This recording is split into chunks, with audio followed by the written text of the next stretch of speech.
happening, everybody, and welcome back to the True Gamer Podcast, a podcast hosted by two gamers for you, the True Gamers. I'm one of your hosts, Eddie, along with my bro, the inverted gamer himself, Sheps. How's it going, bro? It's going good. Yeah. It's actually going good, yeah. Oh, actually, all the other times, it's actually quite fake. We're just like, it's going We're YouTubers, good. of course, Kill me we're inside. faking it, you know. It's going good once the paycheck clears. Exactly. But, no, it's going good, man. Yeah? Yeah. It's going good for me as well. Thanks for asking again. I was literally, I was like, yeah. The thing is, and you? People don't know this. We know each other so well that I knew it was coming any second. I was like, I'm going to jump in with the joke. Don't worry about it. But yeah, it's going Next good time, I'm never asking you, and I'm going to cut you off this entire thing. So how are you feeling? Oh, it's going good. Yeah, really. Thank you. Thank you so much. It's going great. I'm excited for a couple of reasons. Okay. One, because today is the day of recording. This is the day of the PlayStation Showcase event of 2021. Yeah. They call it a showcase, so it's bigger than a state of play. True. So really excited for us to be streaming that tonight. That's going to be really cool. But by the time people hear this, it's going to be after the fact. Yeah, so this is funny because we're going to be doing predictions. Then this is going to air the day after the thing comes out. Yes. So how are we going to square that circle?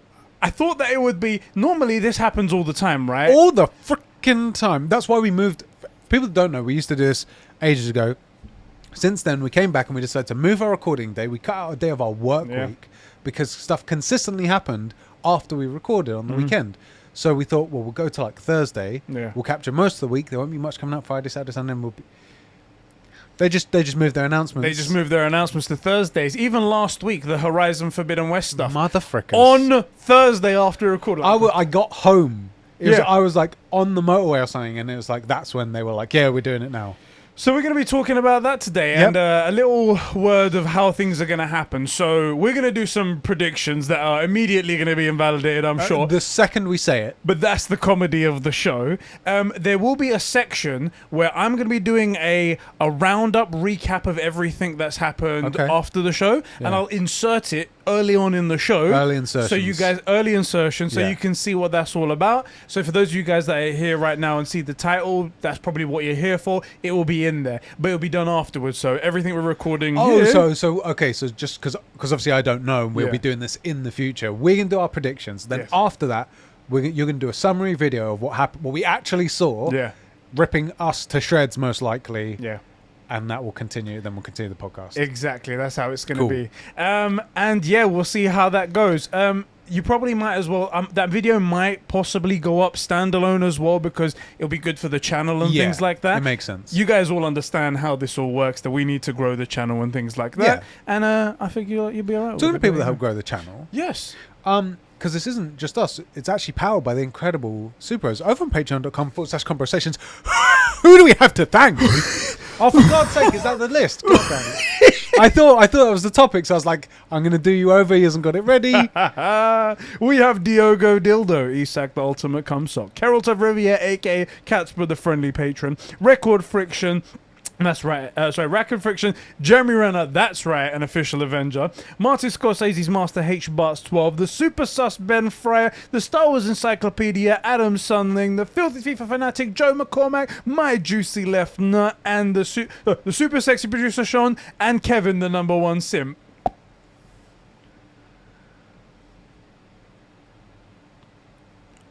Of Phil Spencer's Fat Schlong. Thank you guys for keeping the lights and mics on and the gaming going here at the True Gamer Podcast right here.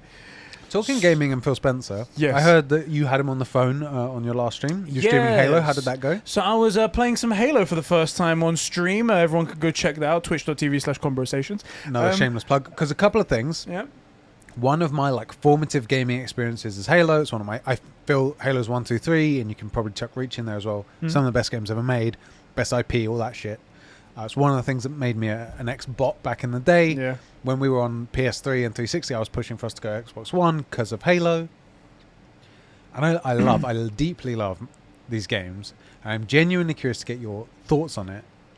And because I only could stay around for the first half an hour or something of the stream, then I had to duck. So I haven't seen it. I don't know how you feel. Much like a lot of your tastes, it sucked. No, it didn't. No, it's a bit early to say. Yes. The bits that I played was essentially spoiler alert for Halo Combat Evolved, which is apparently the first one. Yeah. When it said Combat Evolved, I was like, okay, that's not the first one. Surely it's going to be Is this another an one update before. or something? Yeah. I played the bit where like the ship goes down onto the Halo ring, and you have to try and find the captain again. Yeah, the and I Dawn. got to the captain, and that's where it ended. But I got the hint of like, Cortana goes, "Oh, I found that the Halo ring is kind of like a religious kind of symbol or For the something like Covenant, that." yeah. And also it could be like a weapon. And I was like, "Oh!" And that's where it started to pique my interest. Yeah. And that's where we ended the stream to go for the next one. So I only really got the kill the Covenants. Kill those little grunt-looking things that are like, Yeah. "Oh my god, he's coming! It's the demon!" That guy, those guys, they were Yeah. so fucking hilarious. I only got that far. Okay. So far, it's good. I have to say, I prefer this so far in terms of like the gameplay over Mass Effect. Just It was very because different. Yeah, it's more I've- action. just because I've said that I don't particularly like the way that the abilities are executed in Mass I Effect. get 'cause that. I feel like it takes you out of it. But with this, it's just an FPS. So you just Yeah. shoot, you throw a grenade or something like that. And it's very cool so far. Switching between the original graphics and the new graphics is really fun to do. But I've been told by numerous people Yeah. that I have to play in the OG graphics. So that's how I'm playing it. I Although I'm not normally, I'm the guy that's like when I see was something gonna old, say this, yeah. I'm like, oh, I can't play this game. It's too ugly. I've not felt that yet. It's not too bad, especially as long as you know in the cutscenes. I would say for cutscenes, switch it. Can you do that? Can When you you're pause in it a- and switch it? When you're in a cutscene, I think you can't switch. I think when you're out of the cutscene, you Because can there do are a it. couple of cutscenes that are coming up that are going to be incredible, Oh. and I don't want you to. Don't get me wrong, I loved it back in the day, but that Yeah. was cutting edge graphics back in the day. Yeah. Like when you look at the people on that deck. In OG graphics, it's kind of nightmare fuel, isn't it? It's It's like funny. James Bond in GoldenEye. I found it funny. I was going round to everyone and like turning the graphics on and Yeah, off, yeah. and some of them were like drastically changing in terms of one of them Age has and- hair and one Yeah. doesn't, and I'm like, oh my god, he grew hair. It was quite funny.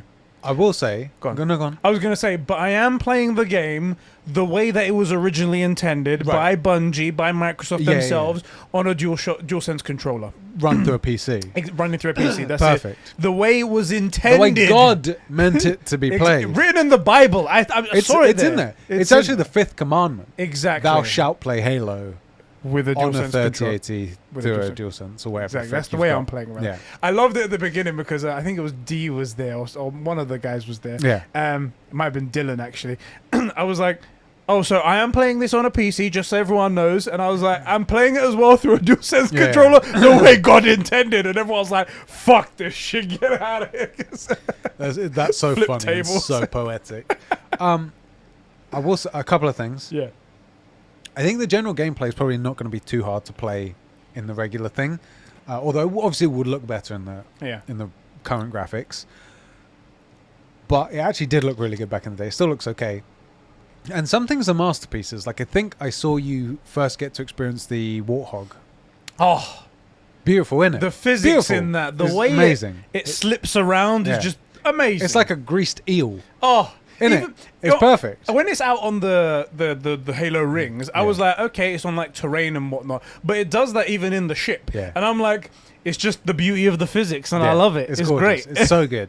It's so predictable and easy to control. Yeah. Sometimes you let it slap too far, but that's your Yeah, own- sometimes you get yourself really in a pickle and it like spins around and stuff. But it's great fun. I've obviously heard a bunch of times there's a big like race against the clock coming.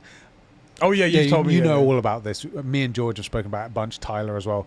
So Can't believe you all spoiled this. It's like a 17-year-old game. 17-year-old game for me. Damn it. But now you don't really know what it is. You just know that this thing's coming. But now you know how much fun driving the Warthog is. Yeah. So there's a lot in that game that I think the Warthog summarizes, where it's like it's very serious, but it's a ton of fun. Yeah.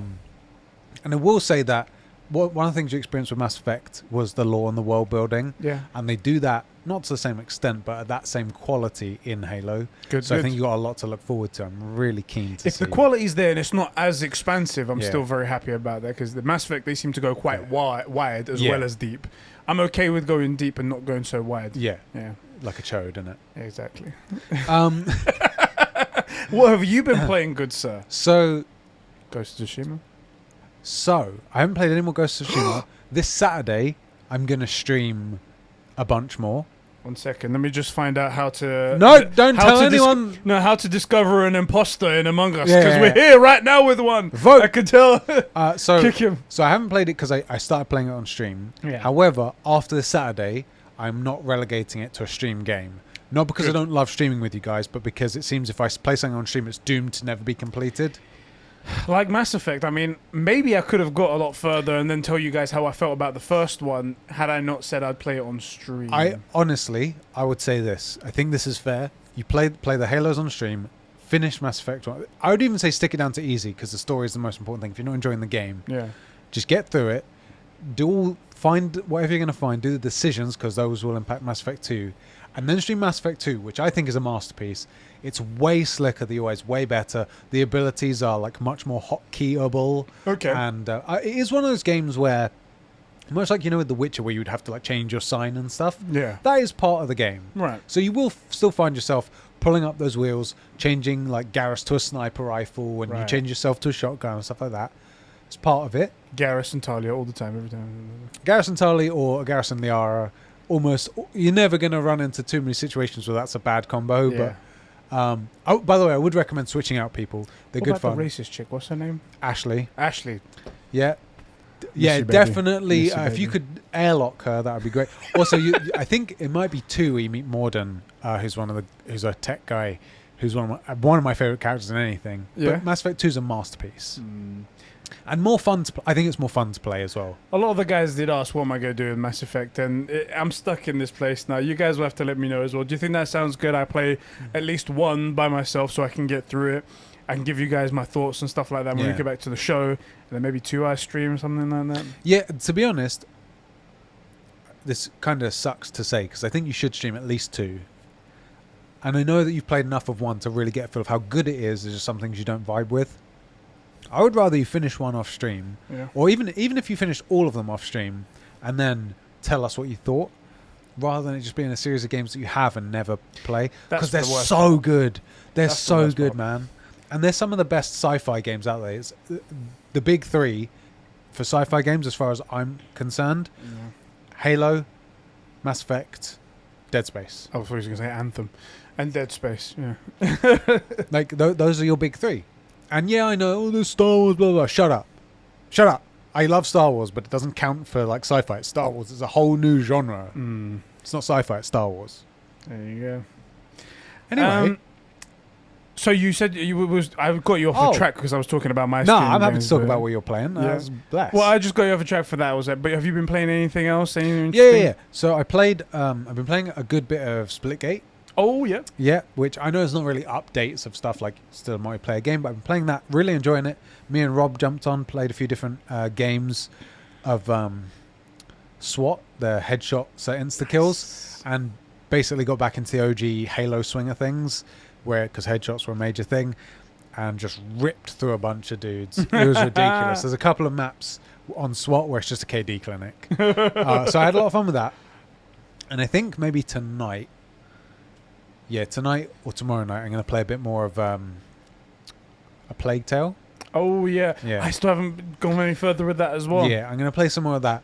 The thing that stopped me playing anymore is I spent ages downloading frickin' Warzone Yeah. because you and a couple of our friends are still playing it. I haven't played a single game of Warzone, and it's basically at the end of its life. There's that what's the new COD coming out? Not Vanguard. Vanguard. Is I it don't- Vanguard? Is Vanguard, but I don't know if that's going to change it because technically Warzone's its own standalone thing. I think they introduced it. So I assumed that it would go the way of Blackout. Yeah, 'Cause Blackout didn't. was shit though. Blackout didn't stick for whatever reason, and they made Warzone, and Warzone seems to have stuck more than Warzone the thing. seems. Yeah, I could see Warzone sticking around, Yeah. but I haven't played a single game. I'm probably going to get wrecked. Yeah. But it is what it is. Um. Then the Plague Tale. So there we go. Hopefully you get to them because I really want to get back to those as well. However, we have got a very busy week coming up. Yeah, We've got Deathloop coming out next week Tuesday. Kenna's my big one. Kenna's gonna come out, and then 2 days Excuse me, after that, Kena. Kena, sorry, Kena. Kena. Oh no, sorry, Kana. They say Kana. Kana. It's not even spelled that way. And then I don't know if you're gonna play this, but I am. The director's cut of Death Stranding. I didn't get through the original cut. There you so- go.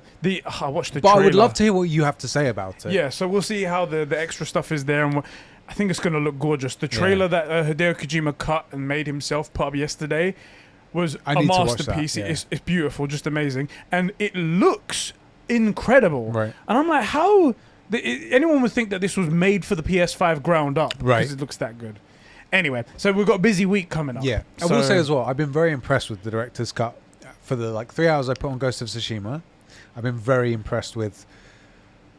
There's new features in the game that didn't need to be done because that's not what anyone was expecting. And I could totally see them doing that for Death Stranding, where it's like, here's some stuff that we would have liked to have put in the game, and we're adding it now in the director's cut. So I wanted to say that, speaking of director's cuts, I put this tweet out and no one disagreed with me. I felt like this was a very, very fair tweet. Yeah. When we heard about Death Stranding director's cut and we heard about Ghost of Tsushima director's cut, we all immediately jumped on the bandwagon and were like, so everything's director's cut. What makes it a director's cut? This isn't stupid. However... Ghost of Tsushima's director's cut is literally a director's cut. Yeah. This was a story that could have easily been put in the first game. But it got cut. But it got cut because it wasn't essential and it just added more flavor. That's what a director's cut is. Yeah. It was perfectly named and we just gave it shit at the time, thinking it was just a fad, a label to put on just to make it... I mean... It was totally aptly named. I was going to say, the one guy didn't give it shit, not because I was correct, but because I'm a simp. but I have to say, I've been very impressed with it. It is exactly a director's cut. I think I saw Ethan write a tweet about how it felt kind of unnecessary, and I think the reason is a lot of people are looking at this as DLC. Yes. In the vein of like Blood and Wine and A Heart of Stone, which are additions to the game, and this is something that was intended to be in the game. Yeah. The director wanted in the game, but for whatever reasons, maybe size, maybe expense, whatever, they took out. It was a brand new game. Yeah. And they were like, are we going to make this even longer, make it possibly less... people might drop off sooner. Right. We'd rather have people finish the game and be like, this is amazing, this was fantastic, and then give more like, afterwards. For example, in the there are sort of mini games within the game, like the Bamboo Strikes. Yes. That obviously was included, and I can totally see the new music for the animals, that was an idea that they had, and they were like, we're just not going to include it because we're not, because how many times does anybody want to do that for just foxes, for example? But it's a cool idea, and then the director's cut, they were like, well, we loved that idea, I really wanted it to be in there, and we can add animals now, so we'll do the fox, we'll do monkeys, we'll do birds, whatever, cats. Yeah. Let's put it in. Cool. Something that was cut, the director wanted, it's back in. That's good. So, I think, so far, 100% of director's cuts, or one of them, have been true director's cuts. And I want to see that continue, not be a way for cheap, shitty DLC. Yeah, I don't want it to be just a marketing name they put on it and then it just turns out it's just crap DLC. Right, exactly. One thing that was interesting that I saw, I haven't seen myself, but I saw on Twitter post up that with the director's cut, they also put an update to the main game for the foxes. Yes. Have you seen the foxes Incredible. doing the happy feet thing? Happy feet, or like the wiggle butt, cute. or like turning over so you can scratch its tummy and stuff. Exactly. That is perfect. So great. That's a perfect kind of DLC. Yeah. Perfect. It's brilliant. Honestly, Sucker Punch is hitting out of the park with everything Ghost of Tsushima. So I'm happy about it. Bro.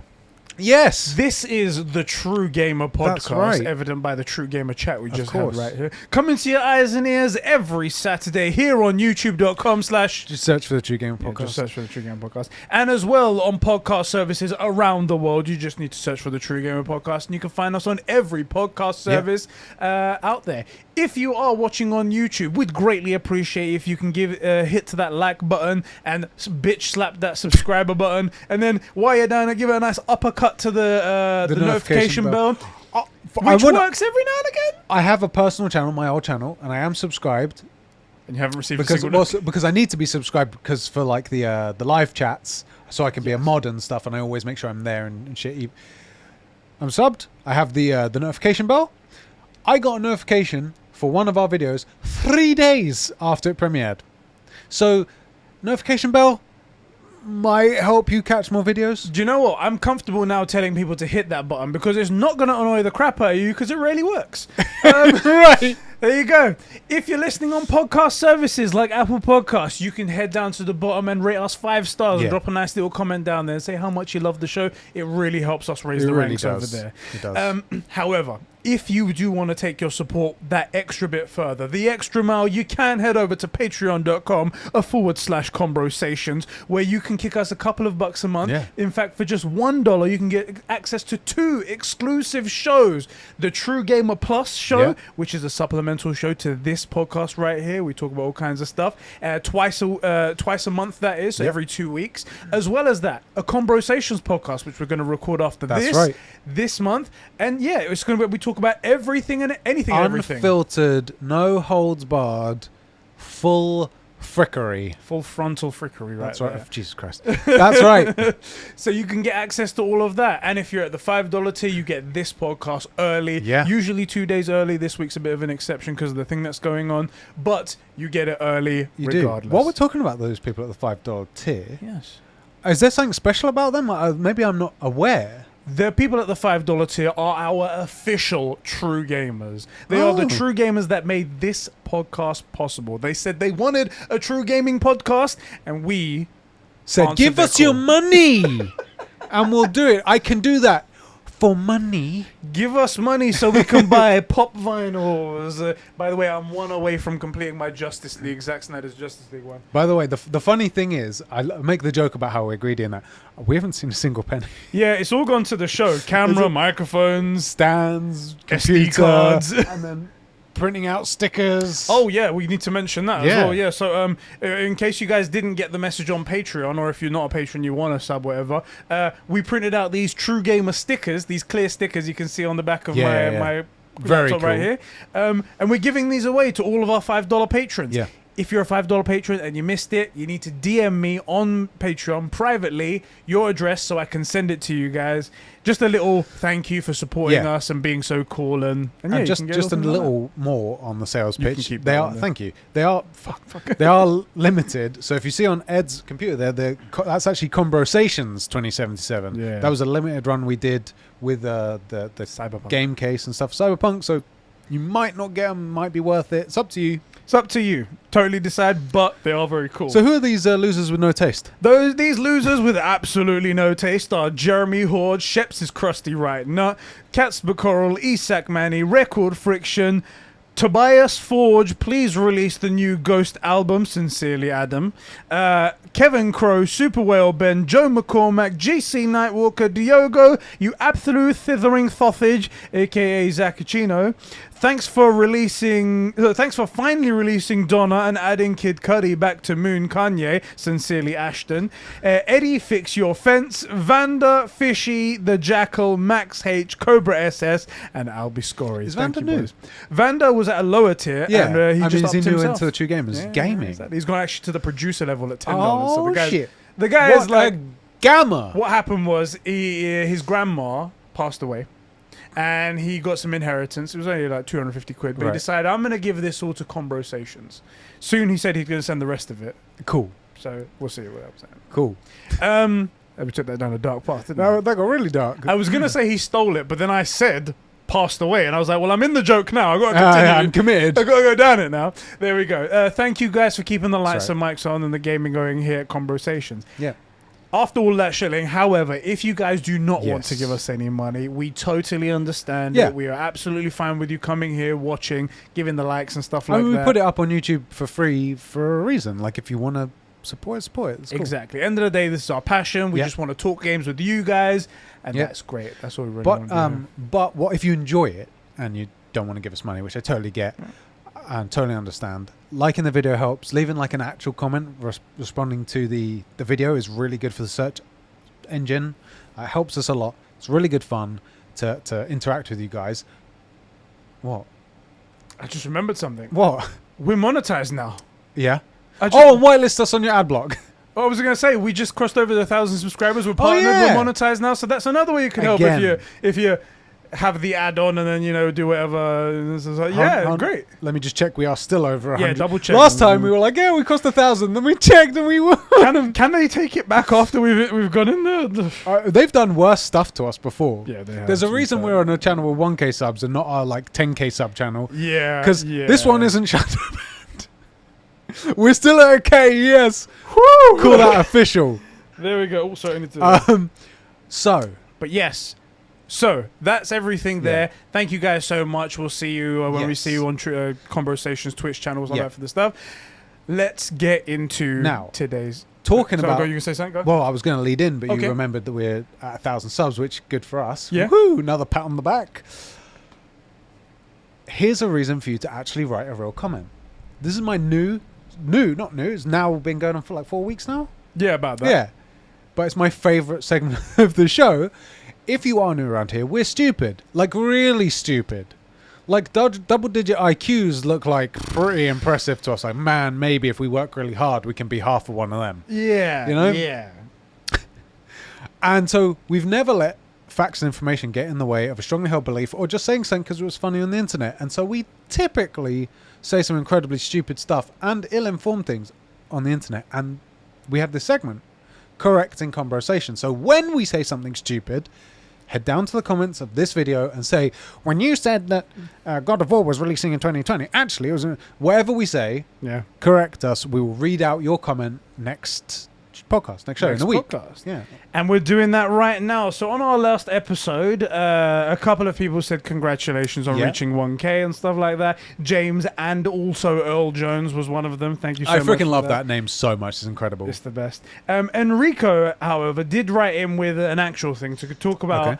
We said the Master Chief Collection progression system in the online Yeah. was already there, was better, was made. So why did Halo change it up for Halo Infinite? Yes. And we thought that maybe it was geared towards microtransactions, etc. But we aren't avid players of Halo at the moment, so that's why we asked a few other people. Yeah. And he said, a few community members have been criticizing Halo Infinite's progression system while pointing at the Master Chief Collection's progression system as a way to go. I'm sorry to break it to you, but the Master Chief Collection isn't actually that much better, he says. He says, most of them believe that because they're still under the certain rank, probably Tour 6, I one don't of the know. ranks, which means that the game still allows them to progress through different seasons by playing whatever they want. However they want, and for Right. as long as they want, as it should. But unfortunately, it stops being the case. In fact, after you reach Tour 6 in the Master Chief Collection, you stop getting the season points by leveling up. It isn't a glitch, it's by design. At that point, from having to buy the seasons, it's pretty much the same as the Infinite will have. Both XP challenges and ranks become meaningless, and the players forced to exclusively focus on weekly and seasonal challenges that are awarded seasonal points to make any sort of progression, forcing you to do specific things through progress to progress through the seasons, and not allowing you to play how you want for as long as you want, without eventually losing the ability to gain something for all the effort that you put into the matches.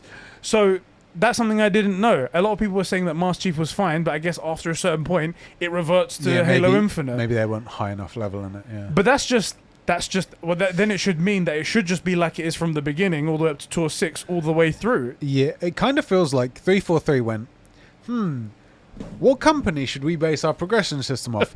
Not the incredible IP that we're going to ruin. I think, Bungie, they don't know what they're doing. Let's maybe look at redacted company name. Yes. Or EA. Yeah. Those guys, they know what they're doing. Who are the people in the moment who are regarded as the worst in the world? Those? Ah, there we go. Those are the models to copy. That is so annoying. Yeah. It does feel Really like dumb. everything we're hearing about Halo is, if not an additional nail in the coffin, just like disappointing. Like, that isn't a nail in the coffin, but it's just disappointing. Like, it's just disappointing. Everything's now resting on the... I feel like everyone's waiting for the Halo campaign. And I feel like everyone's bracing themselves for the hit. Yeah. They're just waiting for it to be like, and it's crap. Okay, well, there we go. Halo's awful, guys. Halo's awful. I do think, because Halo isn't really like Call of Duty. I mean, it is and it isn't. Like, they were originally competitors, but man, the campaign's so important to that game and people's perception of that game. Whereas if COD comes out and it's got a crap campaign, you're like, don't even bother playing the campaign. Half of the people that bought COD never played the campaign anyway. Yep. It was all for the online anyway. And the campaign was just something that they got an extra and could do if their internet went down, right? Yeah. But Halo, man, I feel like you mess up that campaign, and half the people are just going to say, "Well, there's no point playing the online because I got no connection to this thing. I'll go back and play Warzone. I'll play Call of Duty. I'll play Splitgate." Like I said, I feel like the only people that will play the multiplayer, if it's good and the campaign's crap, is just going to be people that are hardcore into Halo and maybe into multiplayer games, which is kind of changing. Narratives, narratives where it's at. Multiplayers are good and fun, but it's where it's at. I mean, I could see it potentially becoming like Halo's what kicked off MLG, you know, like professional gaming and stuff in a lot of ways. So I could see it being adopted as like a tournament thing. But I could also see that being a very unpopular, less watched than others tournament. You know, I could see something like CS:GO tournaments always pulling more viewership than Halo Infinite, for example. Yeah, I don't know. It's just disappointing. I want it to be good, and I hope that we'll have to make a video with a big long list of corrections about all the dumb stuff we've said and how we never should have dialed in. It's incredible and that stuff. That would be brilliant. That's what I really want, but. I don't know, it just doesn't feel like it, man. No, it just doesn't feel like it. It doesn't. Well, bro, let's kick off our episode.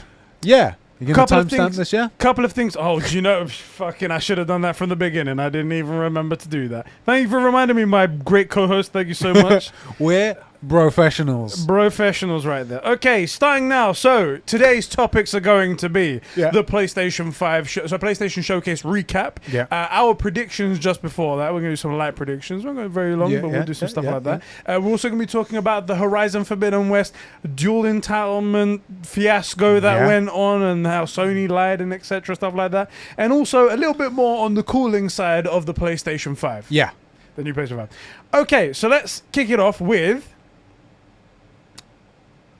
Let's talk about our predictions for PlayStation 5 Showcase, okay? Okay. So, I do have to start off with one thing here. Yeah. Because this has been going around on the internet. Yeah, this has had like hundreds of reactions and retweets and stuff like that. Hundreds of likes and retweets. It's been all over the place. The Spanish community have been going mad over this for some reason. And this is a leaked document of things that will be shown at this PlayStation event. Now, this podcast is going to be going up 2 days after the event actually happens. So we'll get to see in the live chat, be like, oh my God, did this happen? Did this thing pop out? Yeah. So this will be amazing stuff right Pinch of salt here. Yeah. First things first, it's a leak, and we've covered a bunch of leaks. Some were completely spot on. Yes. And some less so. We've also covered actual, like literally Sony goes to the patent office, patents something globally for technology, and then do nothing with it. Yes. We've seen that for like 3 different versions of headsets, of a DualSense add-on, the hand. Yeah, the back buttons as well. Yeah. The thing for the VR ones that they didn't make in the first place. Yeah. And those are all real things. Sony really patented those. And then they're sitting in a vault somewhere. So there's your pinch of salt. However, this is on the internet. These are 100% confirmed. This is really what's going to happen. Exactly. It's on Twitter. You can go check it. That's right. So I'm going to read out how this showcase is apparently supposed to go. Yeah. So apparently it opens up with Jim Ryan. He rocks out on the stage, the CEO and president of PlayStation right here. For the record, it doesn't say he rocks out on stage. It says opening Jim Ryan. I'm gonna imagine. You're adding flair and flavor, because otherwise they're like, this isn't it says Jim Ryan intros or something like that. Exactly. Just for the record. And the first thing that Jim Ryan does is that he announces the acquisition of Blue Point Games.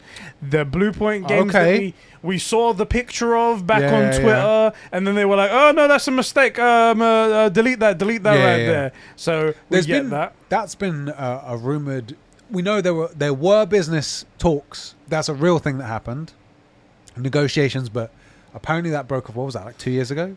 Bruv, do you know what? It's hard to keep track, because at one point recently as well, they were asked directly and they said, no, we are ourselves, we're independent. Yeah. And it was like... But that doesn't answer the question you were asked. That answers a different question. So also, how does Sony mistakenly Photoshop a Blue Point Games acquisition photo? Right. Very strange. Also, it depends what you mean by independent. Like Sony Santa Monica, that's a Sony property. Yes. But Santa Monica are their they do their own thing. They are independent from other stuff. They're not beholden to like whoever's working on Horizon, for example, right? Although I know for a fact, very cool, they do share assets and stuff here and there, but like they are technically an independent owned by an umbrella, basically. So you didn't actually say no. You said we're independent. What do you think of the likelihood of that? Oh shit! That's a I really good personally question. think it's a sure lock. I personally do think. I think that picture was enough. I mean, there's been rumblings That anyway. picture's super sus. And the way that, it's super Because sus. there's no reason for anyone at Sony's social media team and the Twitter division to have a Blue Point asset. Why would you have that? Exactly. It was just the fact that got tweeted out. And again, it wasn't. If you guys have ever seen the picture they post out, they usually do that thing where there's like slices of different games backgrounds, and in one of them there was the Demon Souls one in there. So it's not just they threw the logo on there and then put it. They put that in the background. They had to do the shading on it. They had to do the drop shadow, and then they went beautiful, done. All right, I put that out there. I do find that to be like, if it was us, mistake. Yeah. You just found some cool games or something you've played on PlayStation and just assumed it was a Sony exclusive or something if we were doing Sony Games of the Year, and you didn't realize it was third party or something, right? This is a Sony official Twitter. Someone had to make the asset, was probably told what games to use and what stills to use. Yeah. So I don't know about a lock, but I find that totally believable. I'm gonna put that down as one of my predictions for this. Thing. Well, hold on, but just before we get into like, okay, how are we doing the predictions? Are we doing pizza bet? Are we doing? Ooh, what, here like, we go. Here we go. Are we now. doing the point system because I don't want to lose another one? I think we'll do points. Okay. And it will have to be decided by one of our community members to make it fair. But we'll do points. We'll make a couple of predictions each. I say we'll make 3 predictions each. Okay. And then the best man wins. Best man wins. And there'll be a nice good old pizza on the side. There'll be a nice pizza there. Right. And I get to choose what pizza I want, so you don't go and pick a fucking Hawaiian for me. So we choose the pizza we get. Yes. Okay. Exactly. Cool. Exactly. I don't agree to these terms. Well, there you go. It's all gone, guys. You're getting your copper pipe pizza, goddammit. I think this could happen. I think this could happen right here. But let's continue on to this great leakers art document right here. Apparently, there'll be a short compilation clip of some upcoming games coming to PlayStation. That's cool right there. The fact that they put this in blue, they put like Blue Point there in bold. Exactly. Like, if it was just a list of, this feels like it's a show note. You know, that's what this looks like to me. It kind of does. It's looking great, guys. It's looking great. And then, amazingly, the next thing in bold letters it says, "Welcome to the stage, Sean Layden, guys." Sean Layden comes back to PlayStation. Yes, this guy was apparently kicked to the curb by the Sony execs for being too good, for being too great, for giving the fans too much. And Sean Layden is apparently coming back now. What a moment that will be on stream. Tell me, would that excite you? I am just double checking what he's doing right now. I think he's on the board for a company. I forgot what the company is called. They followed me at one point on Twitter, but they're really he's offering advice basically as a CEO of a tech company. I'll tell you what. Go on. I could definitely see him coming as like a guest host. Yeah. You know, like no one's saying Sean Layden is back as like Sony. What was he? The SOO chief. He was the president. Officer. He was the president at one point. He was the guy. Right. So like no one's saying, okay, that's it. Jim Ryan's out, or whoever it is. Is it Jim Ryan? Jim Ryan's out. Yeah. But I could definitely see him coming back as like a. Because let's see, what would we be? This 20th year was. 2 things I have to say what you're saying. One, bringing him back and then everyone loving him only shows how much they hate the other guys. I suppose, yeah. And second of all, the next one, Sean Layden announces that he's back in control of PlayStation and kicking Jim Ryan to the curb. This is going to be an amazing show, guys. This is going to be an amazing show. Well, that's 100% confirmed. 100%. It's on the internet. How can you lie?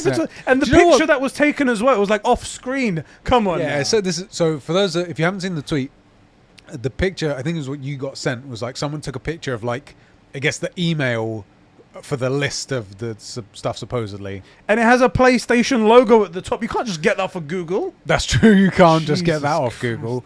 So gonna say, although Jim Ryan hasn't been doing a great job. That's the thing. I mean, I don't know. But if I feel like you don't fire a guy at the event. at the event they're like, this guy, get out of it. Here's a special thing. Jim Ryan, and you will get to witness his annual performance review. You know? So how do you think you've been doing this? Yeah. Is there anything you'd like to say before we get started? Let's just before we get started. What has been your greatest failing? Right. Really, that one. Right, not this list of failings. Right. Interesting. It's interesting that you think that, Jim. Yeah, Jim. We don't agree. The next thing. Joke about how everything you see here today will be actual gameplay shown and not random CG trailers with no clues as to what the game will be. I'm loving it. You know, I'm loving it, guys. See, okay. PlayStation, get it. This is a roller coaster for me. Whoa, because the first one, I'm like, yeah, actually, Bluepoint, that fits. We know for a fact they spoke with Sony. There was that weird asset leak like that. Yeah, okay. Jim Ryan getting kicked to the curb? No, I'm not so sure. But that's Sony humor right there, saying that it's like the game how sharing to share games. things Yeah. Oh, thanks for the game. So, all right. So far, I'm saying 2 yes, 1 no. The next one, Sean Layden says that he has immediately greenlit these new games. A new Sly Cooper game. I could see that happening. We found on one of the first stream for Ghost of Tsushima Director's Cut in a cave under like a waterfall, a detailed in Japanese styling Sly Cooper with like candles all over. It was a shrine. It was a shrine to Sly Cooper. The internet mystery solving part of my brain goes, why would you put that in the Director's Cut for one of the best PlayStation games? By best, I mean like most played, most completed, most platinumed games ever. A month before a PlayStation event. It's been how long since Sly Cooper? I could see that. I could see a new Sly, yeah. A new Infamous game with Cole McGrath, the original guy from it. People had not issues, but they were like they didn't feel as attached to Delson Rowe from Infamous Second Son. Yeah. So maybe they're going back. That could be awesome. That could be very cool. That would be very cool, right? Although, what's the time? Well, I suppose it's just announcing it, isn't it? Yeah. Because we suspect there's a Ghost. He's saying he's just greenlighting these. Like these projects were on the side, and they're just going yes. Right. They're a fucking stamp. Just yes. Pass. Yeah. And a new Parappa the Rapper game. Parappa the Rapper, mate, hasn't been around since PlayStation. Parappa the Rapper, right here. Yeah. When you say PlayStation, for the record, PlayStation 1, PS1, PlayStation 96. Was there a PS2 version? Maybe, but I don't know. Yeah, but Parappa the Rapper's coming back, guys. That's such an obscure title. I could totally. You know, the weird thing is that adds credence to this. It's like, okay, what are the titles you're going to greenlight? Sly, like an old school, older fan favorite, but that also has like a brand new Easter egg in a game. Like, why would you pick Sly to be in that? Okay, odd. Sucker Punch going from high to high, and they're now famous. And taking the thing they were known for before and greenlighting a new project. That sounds believable. Don't know what the timeline is on it, but it sounds believable. Yeah. And then, because for example, Naughty Dog did Uncharted, The Last of Us, Uncharted. Or I think it was Uncharted 3, The Last of Us, Uncharted 4. Yeah. You know, so companies do bounce.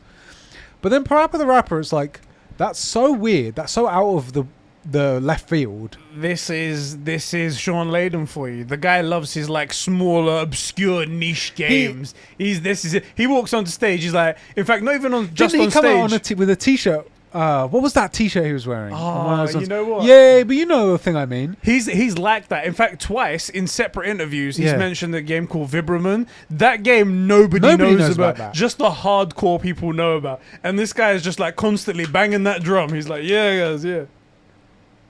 I hate myself for saying this, but I believe that list. There you go. And if he's actually doing a Parappa the Rapper, I feel like only Sean Layden's going to be the guy that greenlights Only. that. But there's no way they're replacing the president at the event. That could, dude. I'm seeing it right now. I'm visioning it right now. White background, white room, like Yeah. the Matrix. Yeah. The loading room. And it's Jim God, Ryan- but it's Sean Layden. Jim Ryan's right there, and he comes in and he literally just pulls out a sword and just stabs Jim Ryan in the gut. And he's like, "Don't worry, guys. This is just the Matrix. Don't worry about it." But I'm now replacing him. That's what he says right there. That's what I'm okay. The next thing on the list, God of War. Cory Borlug takes the stage and reveals God of War. Never heard of it. Ragnarok. Full gameplay trailer with a January 2022 release date. January, guys. When's Horizon? From February. Hey, they did it Ghost of Tsushima and Last of Us back to back. That's a good point. They did do that. And They did this do person knows what they're talking about. This real person that is real knows what they're talking about, I mean, look, okay? Again, and this adds credence to the thing, it was a potato photo It's true. of an email. So, like, that sounds like... That is how real leaks happen, isn't it? It's not like, oh, I'll just CC in my friend. That's the thing is, there's been so many leaks that no one believes anything anymore. Right. It's just like, nah, I don't think it can happen. Okay, this one's really going to get you now. Okay, Now, okay. this is where everything seems like, okay, this guy knows what he's talking about. I'm just checking where Corey is. I mean, if he's mentioned that he's going to this thing on his Twitter. Special edition PlayStation 5 of God of War with real lightning conjuring capabilities. One in God of War, No, the console the itself. console. It's got a Mjolnir on the side and it can conjure It's got lightning. Jonathan on the side. Exactly. It's Mew Mew. Exactly. Guys, just get hyped for that. Just get hyped for that. The next one. Stop, you're adding shit. You're totally adding shit. Spider-Man 2. Says here. Reveal with a gameplay trailer and the reveal of Venom voiced by Tom Hardy. It's owned by Sony. It's shit. owned by Sony. Well, actually, yeah. I'm going to IMDb. Hold on, fuck this. IMDb Tom Hardy. This list is great. I love I it. feel like the thing is, some of this, a lot of it's believable, right? But would IMDb have it this early though? No, it might not. The next hold one, on. Last of Us Part 2 for PS5. Probably like a patch or something like that. And then we got a big one here. Think- Well, tell me first of all, do you think Spider-Man 2 will be shown at PlayStation event? We're a year into the life cycle, pretty much to the day about Yeah. when this goes up. Insomniac did just do Ratchet and Clank. They have finished. But those guys seem to pump out games like no one else. Yeah, the timeline for them is not normal. It's not natural.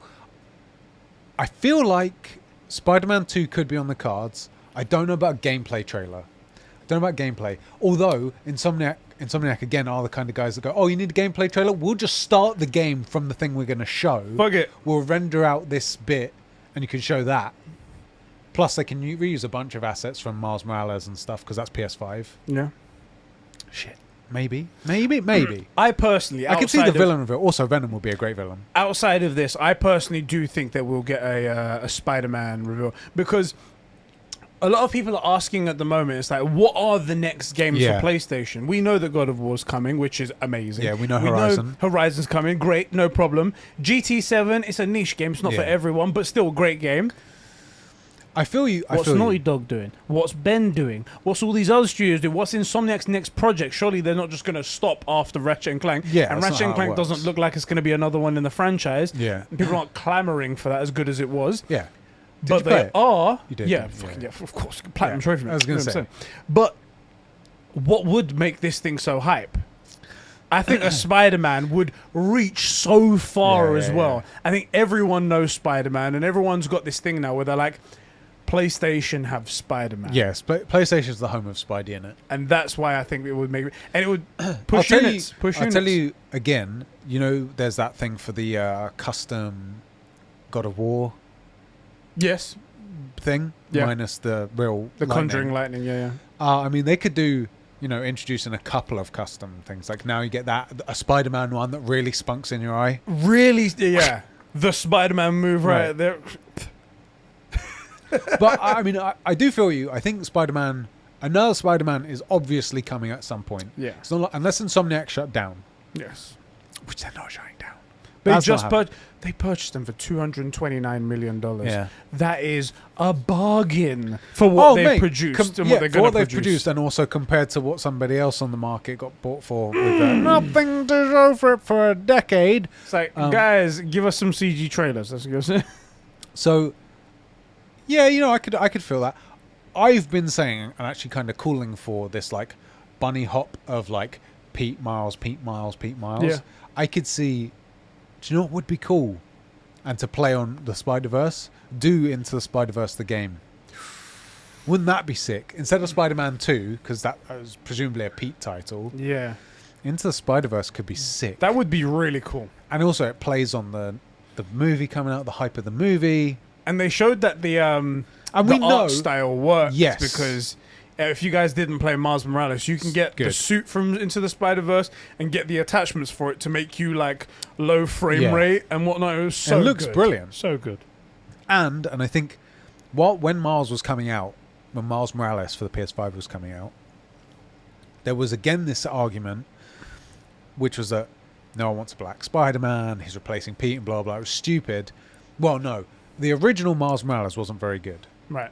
I didn't know about from like the conversation. It was just like, not to get political, but like black dad, Mexican mum. It looked to a lot of people like they were just ticking the list of all the things, right? Then you watch Into Spider-Verse and you're like, no, Miles Morales is absolutely worthy of being Spider-Man. He's utterly brilliant, and he also isn't Pete. He's a different Spider-Man in a different universe, and he's great. And so this idea that like, I don't know, a black Spider-Man wouldn't work proved entirely false, because the Miles Morales movie was, Into Spider-Verse was incredible. In fact, in our opinion, one of the best Spider-Man movies.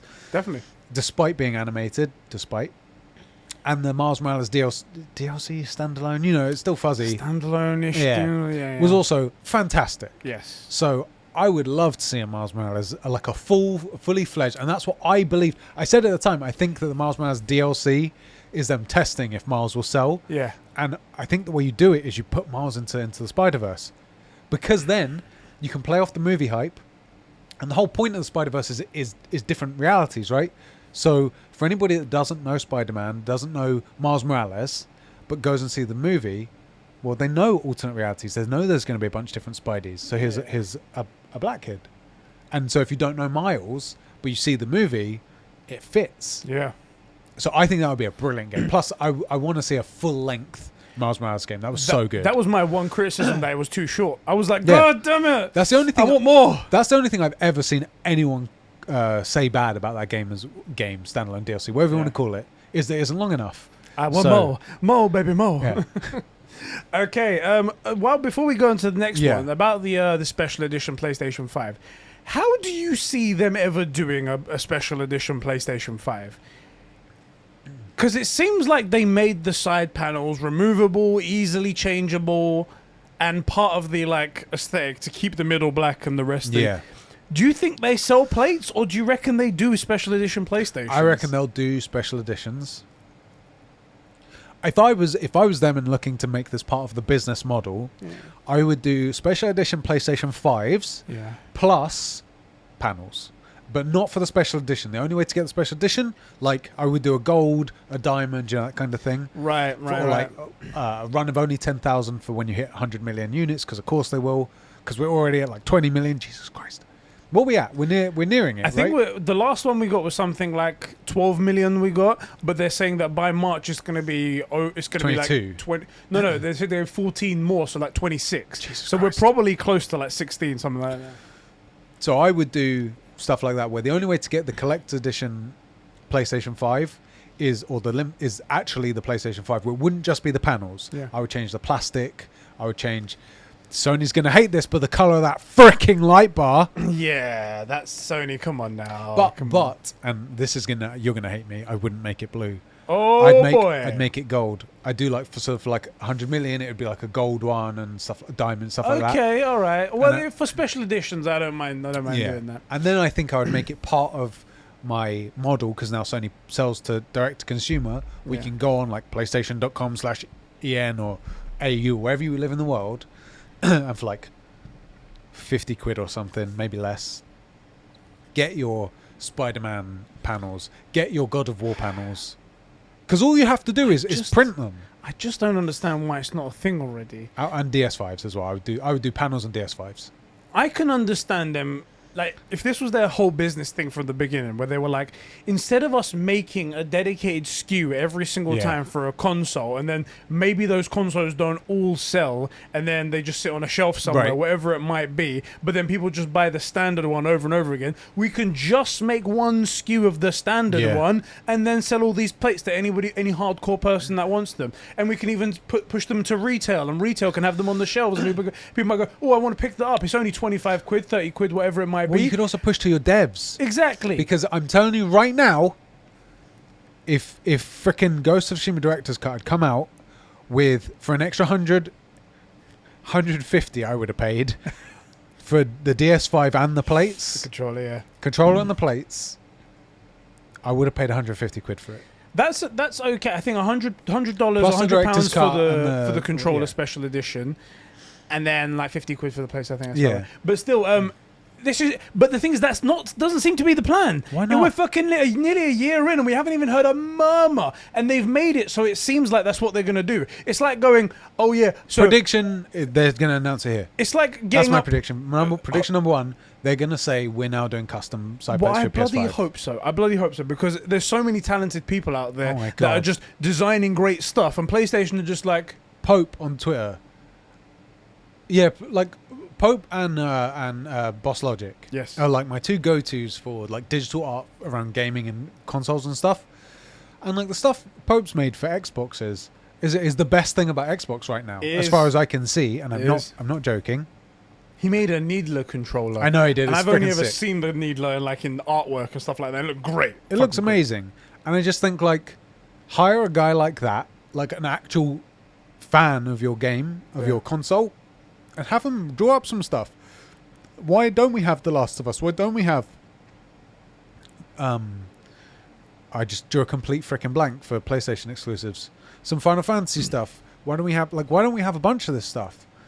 And like I said, it's almost ridiculous how little they're running with this idea, because you can replace those side plates, which means that at least when they were making it, they were like, let's do some different side plates. Why would you make it replaceable? Because you couldn't do it on PS4, and no one had a problem with that. It's just dumb. It's just so dumb. So what are you going to do with that new feature? Because it is a feature that you could really make some use of. It just gets me that it was prepared. It seems like they prepared for it. It's like you sitting down at home and then getting up and going, putting on your jacket, putting on your shoes, and then just sitting back down again. It's like, you were preparing for something. Why don't you do it?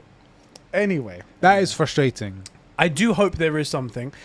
I would like it for there to be a special edition controller at the very least, or something. Whether it's Horizon, whether it's God of War when it comes out, something. I would really let someone know. Because it's primed. Yeah. Horizon and God of War we know are coming soon. Yeah. Why can't I will pay.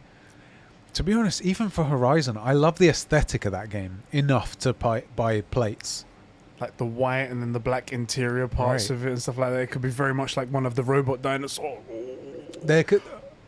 By the way, actually, I'll save it for when we talk about Horizon Forbidden West. No, I want to hear. Okay, well, so Horizon Forbidden West, the special edition. Yeah. They have the big tremor tusk thing we spoke about. Mammoth, yeah. It's quite big, apparently. It's like 40 centimeters. I saw some pictures. Yeah. The tusk and the trunk and the tusks are all adjustable, and the lights on the eyes can go from red, orange, and blue to be like alerted and not alerted. That's and whatnot. sick. This is great. That is sick. That is how you do a collector's item, right there. Are you gonna buy it? Already have. Nice. I found it on game and I was like, sold. Sometimes there are things you get and you just know, and I talked myself out of the Doom Eternal Collector's Edition, and I've regretted that ever since. And I'm one of those guys. I know it hurts. It's don't cry. I'm one of those guys who I feel like if I don't get it new, then it doesn't really count. So like I can go on eBay and get one, and I think it's even less than I would have paid originally. Yeah. But it won't be mine. It'll be something I possessed that was someone else's, which sounds so stupid to a lot of people, but to me, I missed the boat. For the Doom helmet one, there is an extra thing as well where it's like, it's a helmet. Someone's probably worn that. Yeah, And it's like, and you know the Doom guys like Nirok. yeah. He's totally fapped with it on. He's been cranking them out. Yeah, Nirok definitely. He put it on, puts the Doom music on in his headphones. Yeah. Actually, he plays it on record, doesn't Yeah. he? He's got the record loud, furiously masturbating. Just trying to tear his dick off. Right. To Doom guy music and stuff. Like, That's it. so sometimes when you see a collector's edition, you just know. And if you're gonna still be able to afford your bills and to eat, you just gotta bite the bullet and get it. You know. Exactly. What else we got? We have the announcement that PlayStation Studios have acquired the Metal Gear IP from Konami, because they don't make games anymore for some reason. Yeah. And Hideo Kojima will be coming back to direct a new installment. So I've seen around the internet. Hashtag doubt. Yeah. I mean, The first bit, but then the last bit, I'm like, yeah, the Hideo thing, it feels like a doubt. However, I have seen a bunch of people, not just you, because I've seen this, not joke, but like observation of like the Diamond Dogs thing. Yeah, the PlayStation logo thing is all diamonds. There's diamonds in all of the artwork and all the trailers. So they're like, Diamond Dogs. That's one of the groups in. But a bunch of people have tried to be justifying that it isn't so much of a stretch with a lot of different things, and like, oh, but the Diamond Dogs actually have a connection to this and shit like that. I think this could well be another black box. What was it? Blue box. Yeah. Thing where it's like potentially the conspiracy is way better than anything they actually make. Yeah.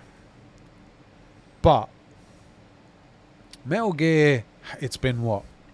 How long since the last one came out? So Ages. Metal Gear Survive was the last one, and that one was widely hated by everyone. Yeah. Wasn't that mobile? No, I think it might even made its way back to fucking mobile, Yeah. but I think it originally started on console. But then there was the Phantom Pain, which people were like, it's all right, it's okay. I think I bought the special edition PS5 for that back in the PS4 back in the day. Yeah. It was all like wine red. I was like, great. It's been like 5 years, Yeah, it's been something like that. I could see it, and Konami aren't really doing anything, so they're not. That's it. That's the main thing. I wonder why as well. They have so many great IPs. Because they lost the person who made it magical. That's the issue. That genuinely might be it. Also, it says Metal Gear Solid Remake available now. Everyone check on your Definitely seats. not. Doubt 100% that's not happening.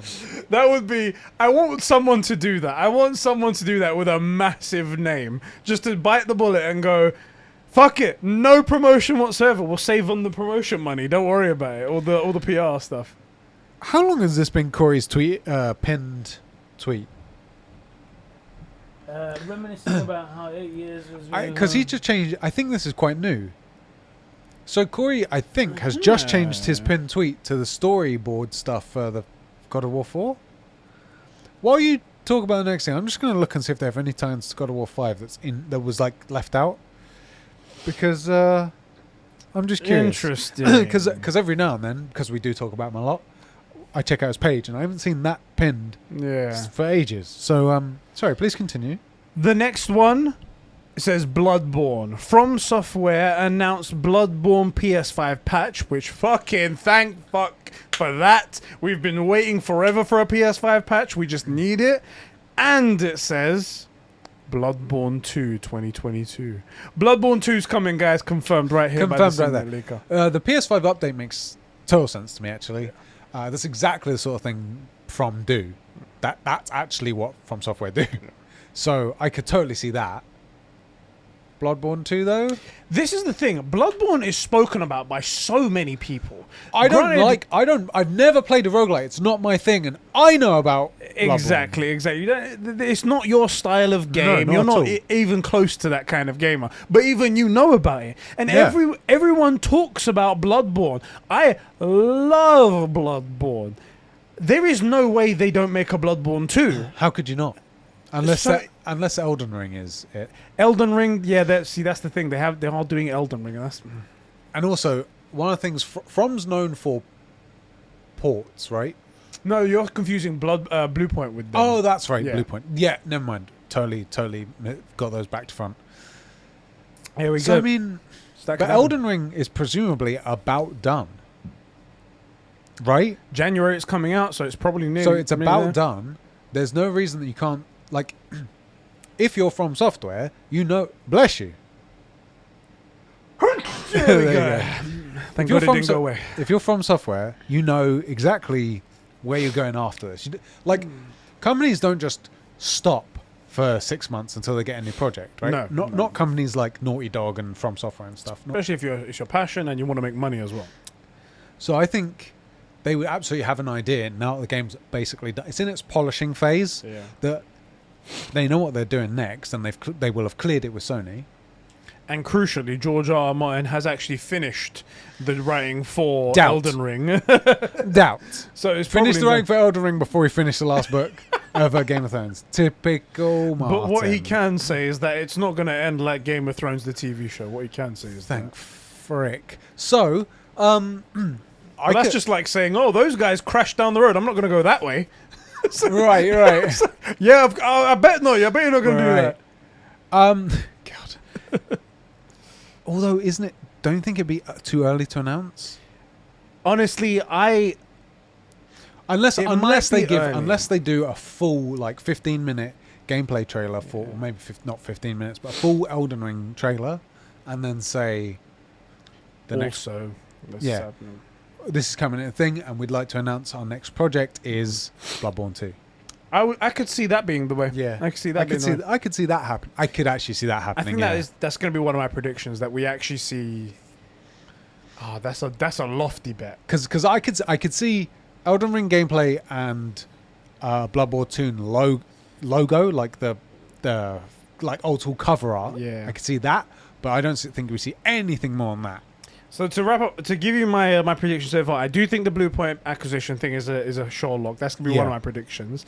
I'm not gonna go for God of War because I think that even though I made that prediction before anyone Yeah. else started saying it, I was like, God of War is gonna be shown at this. That's a previous thing. I'm not gonna add that here. I'm gonna say Spider-Man 2 with Venom, and I'm gonna say Bloodborne 2. That's what I'm gonna say. Bloodborne 2 is my risky one, so I want to get double points for it if it does. I'm gonna say they announced the panels, Yeah. customizable panels. I think we get. What was that list of 3 games? It was Sly. Sly, Infamous, and Parappa the Rapper. My only problem with Infamous there is that they're doing Ghost of Tsushima 2 or Ghost 2 or whatever, Ghost of Probably. Tokyo or whatever frick. I'll skip that one. Yeah. I think we get a proper God of War trailer, Yeah. not CG, Gameplay, baby. not the 15 minutes level 1 thing. I think we get less than that. Okay.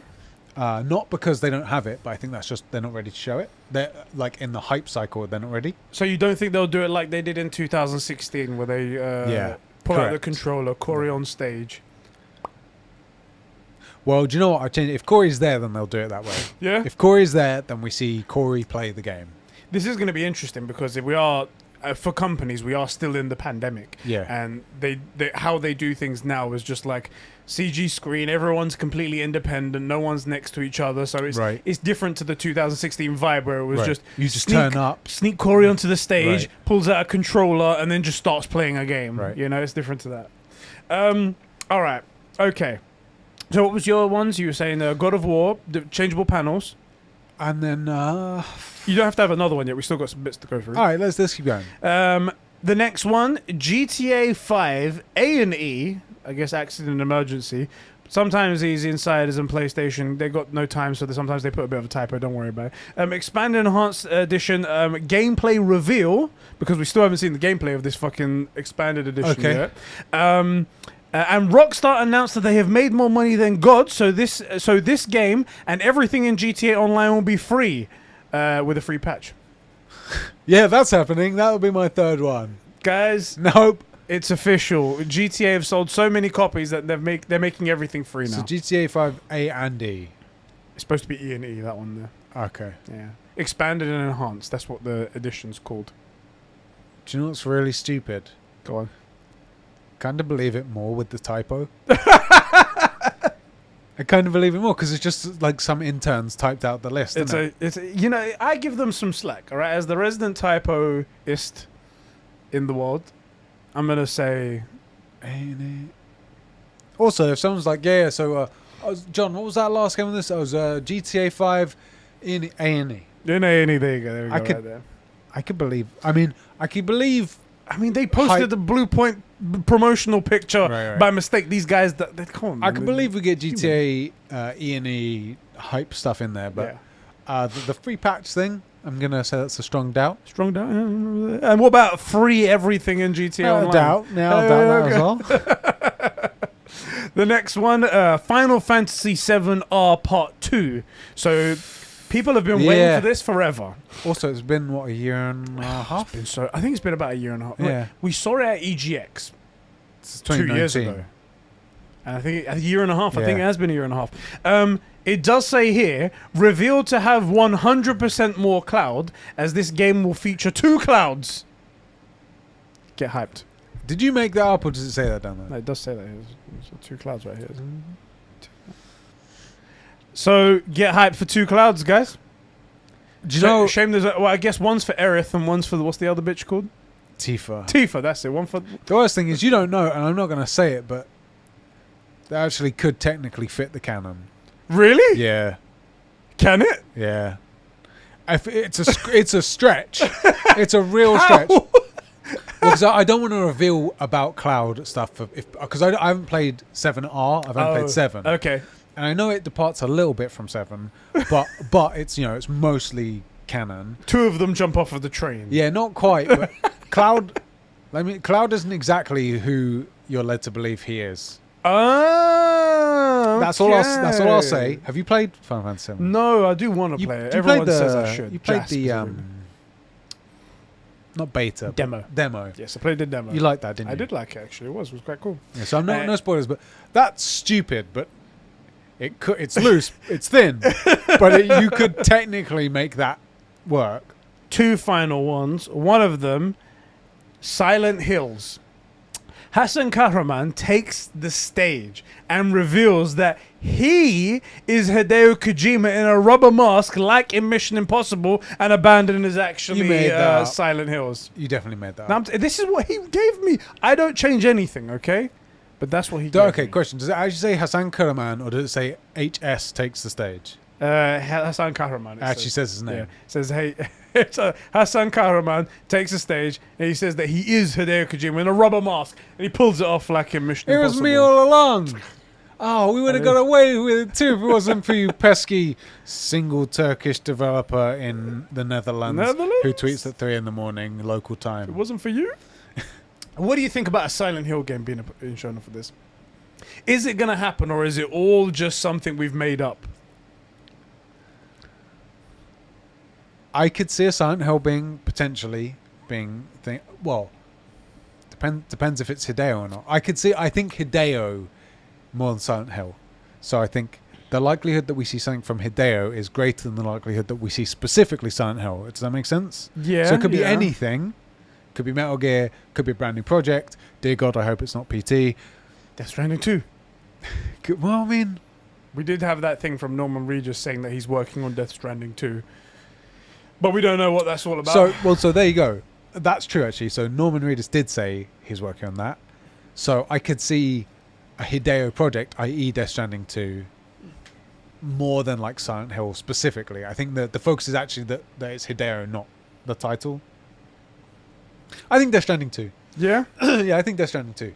I think they show off a little bit more for the director's cut, and Hideo on video, calling in, says in translated Japanese that here's my next project. All right. And they show a CG trailer leading into maybe 15 seconds of in-game footage of Norman in the rain somewhere new, because I didn't finish it, so I don't know really what happens. But maybe he's like wherever he ends up still, or somewhere brand new, or something, or there's a new like PT threat or something to do with the BB. I could totally see that. Or it might be even less, where it's like the BB unit glowing just on the ground somewhere, Mm. and then like someone walks along, picks up, and you hear Norman's voice saying like, "Come on, buddy, we got stuff to do," or something like Come on, that. Lou. So, I could see that for sure. Actually, yeah, that's gonna be my third prediction. Yeah? Yeah, we get the direct some like hype promo stuff for the director's cut, like the final piece, Yeah. and then Hideo like calls in. By the way, we're making 2. One more thing. We're making 2. Yeah, I could see that. That's a gonna really be nice my third one. prediction. Yeah. All right. Prior to the whole release of the app stuff with Abandon, Yeah, I would have been here right now saying, yeah, Silent Hill is going to be here. Hassan Karaman, complete bullshit. It's actually Hideo Kojima. Right. And yeah, it's Silent Hill. Get hyped, everyone. Hideo learned whatever they speak in the Netherlands in a Turkish accent, Yeah. just so he could wear that mask and mess with everybody's minds. Yeah, But right now, I'm sitting here, I'm like, I don't give 2 shits. I've you don't I've care or you don't believe the leak. I don't care, and I don't believe it. Fair. I don't believe it's That's going to be fair. it, so that's my thing right there. And then the one final thing on this list. Oh, and PlayStation now owns Fortnite and are shutting it down for the good of the world. So that's something we can all look forward to. Thank God, guys. You added that for sure. Okay, guys. So that's everything there. Let's talk about our predictions again. Yeah. So you said changeable plates Yeah. will be announced at the show. Yep. A Death Stranding 2 tease at the end of Yes, whatever Hideo Kojima comes to Yep. talk about. And what was your third one? God of War gameplay. Yeah. Not- But not. It didn't have to be as long as like. Not the first level thing or Yeah. anything like that. Not like 15 minutes of in-game. Not like we saw for Horizon Zero Dawn. I don't think we're there yet. Cool. Which, by the way, I know is off of the timescale. Like for the last God of War, we had a whole level almost 2 years before, and now we're supposedly within a year window. But I think maybe they'll show something new, some new mechanic or something. Because like we saw the Leviathan axe for the first time in that gameplay. By the way, the co-creator for the Leviathan X animation, the feel of it Yeah. and stuff like that, passed away the other day. Yeah. Really, really sad Tragic. stuff.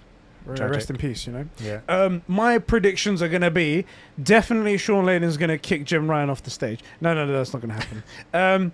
My prediction is going to be Spider-Man 2 reveal with Venom. Yeah. That's going to be my thing. I do think a Bloodborne 2 will be shown off at this thing, although that's my Okay. lofty prediction. Okay. But one other one that's not on here. Yeah. A revival of an old franchise. I'm calling it to be Resistance. I think Resistance is coming back. It's an Insomniac game, so Spider-Man, Insomniac. Yeah, but they can handle 2 projects, I think. They can. But that's maybe my I thing. feel like They've been tweeting about it all the time. have they though? I've seen tweets of them. It's not all the time, but after so long, why would you tweet it? The last time was on PS3. Why would you be talking about it Because now? I was gonna say I feel like Resistance was small, but not in a niche way. Just in a not that it was unpopular, but it just wasn't very popular. So like Sly Cooper and Resistance probably similar size, but I feel like Sly Cooper was more popular than. Just as an example of these games, Yeah. that Sly was probably a bit more popular, has more of like a fan base. I think a lot of people don't know Resistance, although we do know that Sony have commissioned a first-person exclusive Yes. from, what was it, Haven or New Haven, whatever they call it. I think it's Haven? Haven Studios. Haven Studios. Haven Studios, I think it is. Yeah. So they might be saying like, okay, well, let's have this studio make it, and let's also have Insomniac do a shooter that we know they can do. Could be. Maybe, actually. It could be. Actually, that's the point. We saw a bunch of the new studios that Sony has. Do we have a timeline on when they're showing stuff? No, unfortunately we don't. There are people out there that are like, oh, we're probably going to see unannounced games or Yeah. unknown brand new IPs, but there's no way to predict those because they're completely unknown and there's no way to guess that. I'm still, I'll be excited to see some new stuff. We just Yeah. don't know what's happening. Same. All right. So that's all of our predictions. Yes. At this point in the video, if I do this right, I'm going to insert the recap Oi, oi. of the PlayStation event, and we can find out how terribly wrong we were. So enjoy that part of the podcast, guys. So Seamless cut.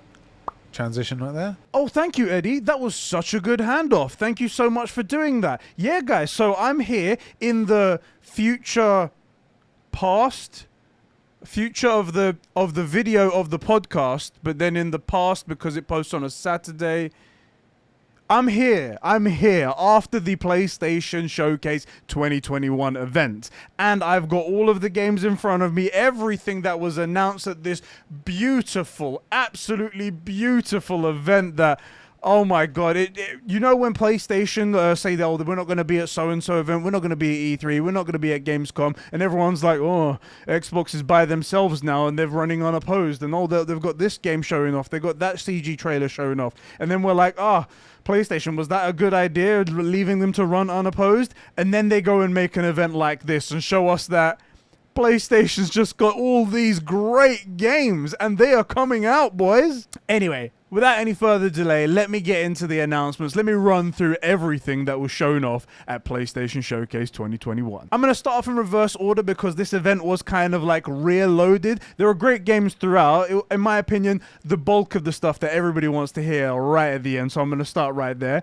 First of all, God of War Ragnarok. That's right, Cory Borlog lied to us pretending like he'd never heard of the game, but there's a very specific reason. Anyway, we got a gameplay trailer, lots and lots of gameplay. We got to see a few cutscenes as well, and the story's shaping up to be classic God of War.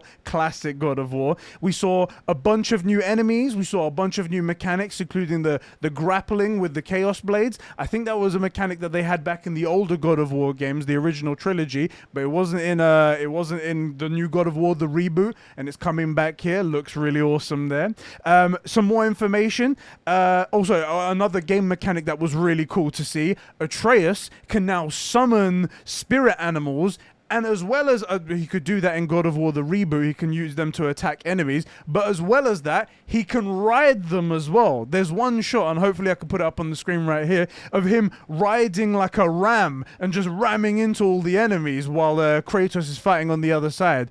That awesome father-son dynamic they got going on there. It was really, really cool to see. Freya looking fantastic, just as always. And then there was obviously all the other enemies, all the other monsters that we saw. There was one like giant, almost prehistoric, godlike crocodile that was jumping in the air, grabbing at Kratos. I can't wait to fight that.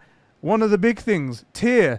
Tyr is alive in this game and was locked up. That's why everyone thought he was dead, and you go and find him. Such an amazing thing. And obviously, they talk all about Ragnarok. That's the other thing. The main antagonists of the game are going to be Thor, Freya, obviously very pissed from what you did to her son in the last game. Spoiler alert. And Odin. The god, the king of Asgard, the ruler of the 9 realms, Odin. Yes, apparently he's going to play a big part in this, as you'd expect when Ragnarok is coming, right? And with this being Ragnarok, apparently this game will be the final chapter, the close to the Norse mythology chapter of God of War. It did seem like they were leaving it open, so afterwards he can go somewhere else. He can go do Kratos can do something else, or Atreus, or the story doesn't just end there. But they said specifically that this will be the closing of the chapter of Norse mythology, which I'm sad to see it go because it was really, really cool. But every good thing has to come to an end, right? Every beginning has an end, Neo. Everything beginning has an end. That's what they say. In this game as well, you won't be limited to the 6 realms that you had in God of War, the reboot. Apparently, you'll be able to visit all 9 realms, and all of the realms that you visited before will now be updated to give it like a brand new feel to it. There'll be new areas to explore underground and above ground. That sounds really, really cool. There was also a new form of transport because the Lake of the 9 was all frozen. You've got like what looks like wolves. I'm guessing Loki conjured some wolves out of somewhere, or maybe he turned into. You never know. And they've got like a sled that they can traverse on, which is really, really cool as well. Mimir looking great, doing some painting with his mouth. It was beautiful. The main thing, though, the main thing. Now, these are the 2 points that people are probably going to be most interested in. One, we didn't get a release date. There was no date, no window, or anything like that. They just showed the gameplay and gave us some information afterwards in a little interview with Sid Schumann. And that's where we got the next point, which is that Cory Barlog will not be the creative director for God of War Ragnarok. Don't know how a lot of people are going to feel about that. I'm sure that while we praise Cory Barlog for everything he did in God of War, the reboot,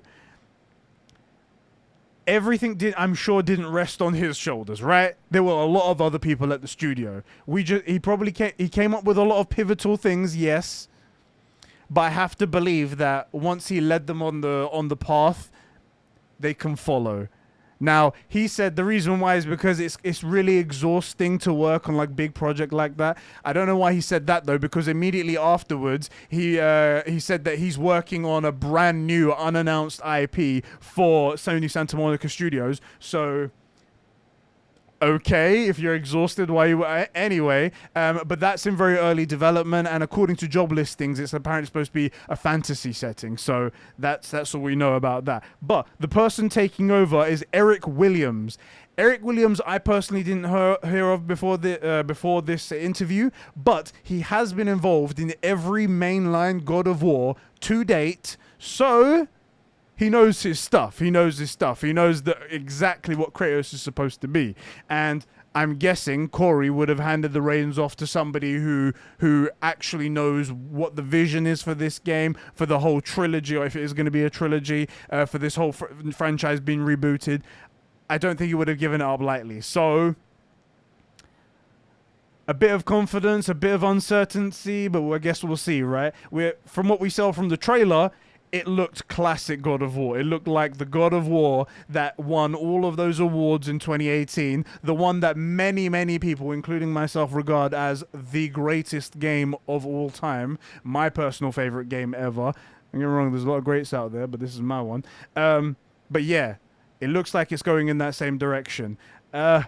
What can I say? God of War Ragnarok, eh? Atreus is a bit older. They mentioned he knows that he's Loki now. They mentioned Ragnarok a bunch of times, and their relationship seems to have gotten worse from the ending of God of War 2018, which I can't wait to see what happened there. Why that went so sour? Maybe it's a teenage rebellious sort of thing. Maybe.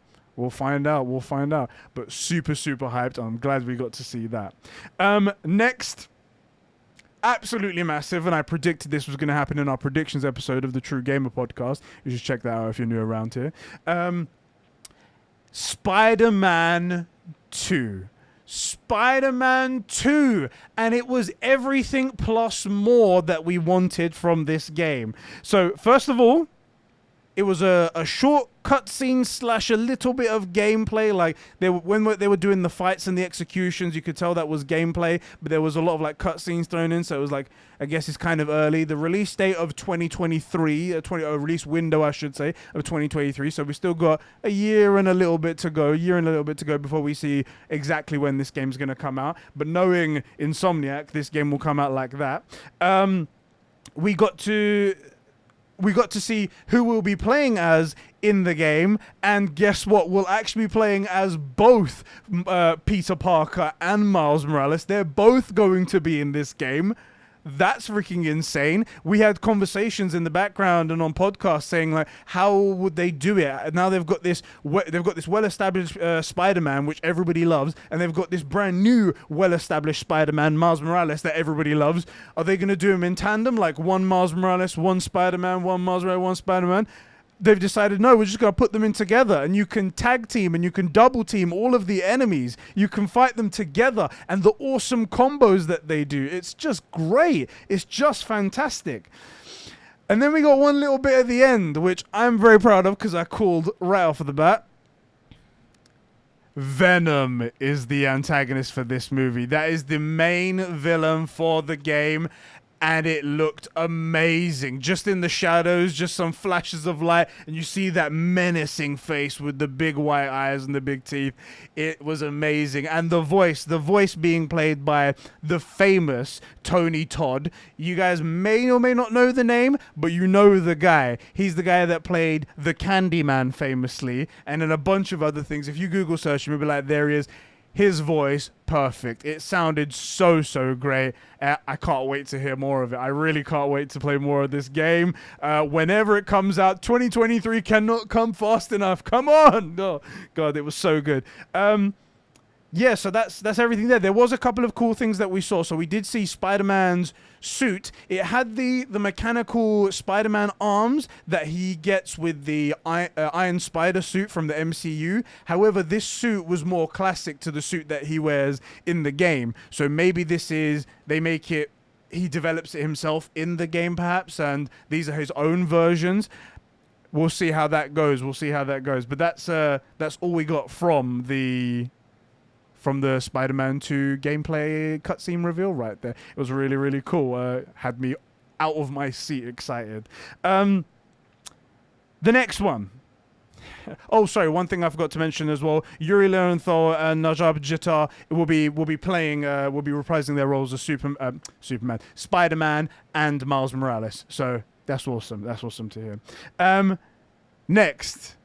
Again from Insomniac Games, after making Ratchet & Clank this year, and now they're working on Spider-Man 2, they're also bringing us a Wolverine game exclusively to PlayStation, and exclusively to PlayStation 5. Exclusively to PlayStation 5, guys. This will be one of the confirmed next generation, or current generation, because we're in it, current generation confirmed exclusives. And I'm excited as hell. Wolverine, one of the greatest characters in the X-Men universe, in Marvel universe. It's fantastic. He's just great. Everybody loves a bit of Wolverine. And the cutscene the CG trailer that they showed, it was only a CG trailer, no gameplay, so we don't know what the game is going to be like other than it's a single player and it's exclusive to PS5. What we saw was just a massacre of people, and then Wolverine himself, Logan, sitting at the bar with blood all down his hairy arms, and then all of a sudden, blades coming out of his, those adamantium blades coming out of his hands. It was fantastic. It got me excited. I hope that the blood and the carnage in the background makes it a bit more gritty and a bit more closer to Logan, but not fully that far. I feel like video games need to come a little bit further away from that. Logan's a fantastic movie, but I think a little bit far back from that, but the grittiness of it. I don't want it to be a cartoon like a Lego game, but I think closer to Logan, a little bit far away from it, I think that'd be quite good. It was really awesome. I don't know how the fuck they're gonna how they have the time to make these games, man. They've got so much on their plate. Insomniac are literally carrying PlayStation at the moment. They're doing everything. All the other guys like, we need a couple of years before we can bring out a game. Insomniac's like, hold my beer, I got this, guys. Bang, bang, bang, bang. They say they're in early development for Wolverine, which to Insomniac Games is probably about 6 to 12 months development time, and it'll be out. Don't worry, guys. Yeah, that was really awesome. The next big hype thing, Knights of the Old Republic remake by Aspyr Studios. So KOTOR is coming back. The rumors that we heard a couple of months ago were true. It's coming back. And with an extra bit of gravy, it's a console launch exclusive to the PlayStation 5. It'll be coming out on PC day one, and it'll be coming out on PlayStation 5 day one as well. That's insane. That's a big get for PlayStation. They didn't mention how long the window of exclusivity is, how long launch classifies as. It can be a month, it could be 3 months, it could be 6 months. Who knows? It could be launch year. We don't know about that. But we are going to be getting that. We didn't get any gameplay. It was just a very short cutscene to get us hyped of a lightsaber and whatnot. But that was enough, because we know what Knights of the Old Republic is. I haven't personally played them, but everybody talks about Knights of the Old Republic when they talk about Star Wars games. They say it's one of the best RPGs ever. People in my chat, when we were watching the stream together, that's exactly what they were saying. I'm excited to play it now that it's going to be remade and it's going to be looking beautiful and it's going to be updated, like controls and stuff like that. I think this is going to be amazing, and what an amazing get for PlayStation. I can't believe that they did that. They managed to secure at least the console launch exclusivity. It would have been rude anyway for them to take it away from other consoles permanently. That would have been really terrible. Like, come on, it's not you don't own the game, and it's not a game that you made or helped fund made. Everyone had this game. This was available for everyone, and you can't just take it away from them. I think that's a good fair one right there. Yeah, so that was the major announcements, in my opinion. Now, obviously this is opinion based; everyone's going to have their own thing. But I'm going to rattle through some of the other announcements that were shown off here. I'm going to kick back to the beginning of the event. Project Eve, a Japanese style game, very, very cool looking. My co-host Sheps would love that. He's very much into his Japanese games. Very classic Japanese, fast fighting, a lot of booty shots and stuff like that. It was very, very cool. That was coming out. Tiny Tina's Wonderlands.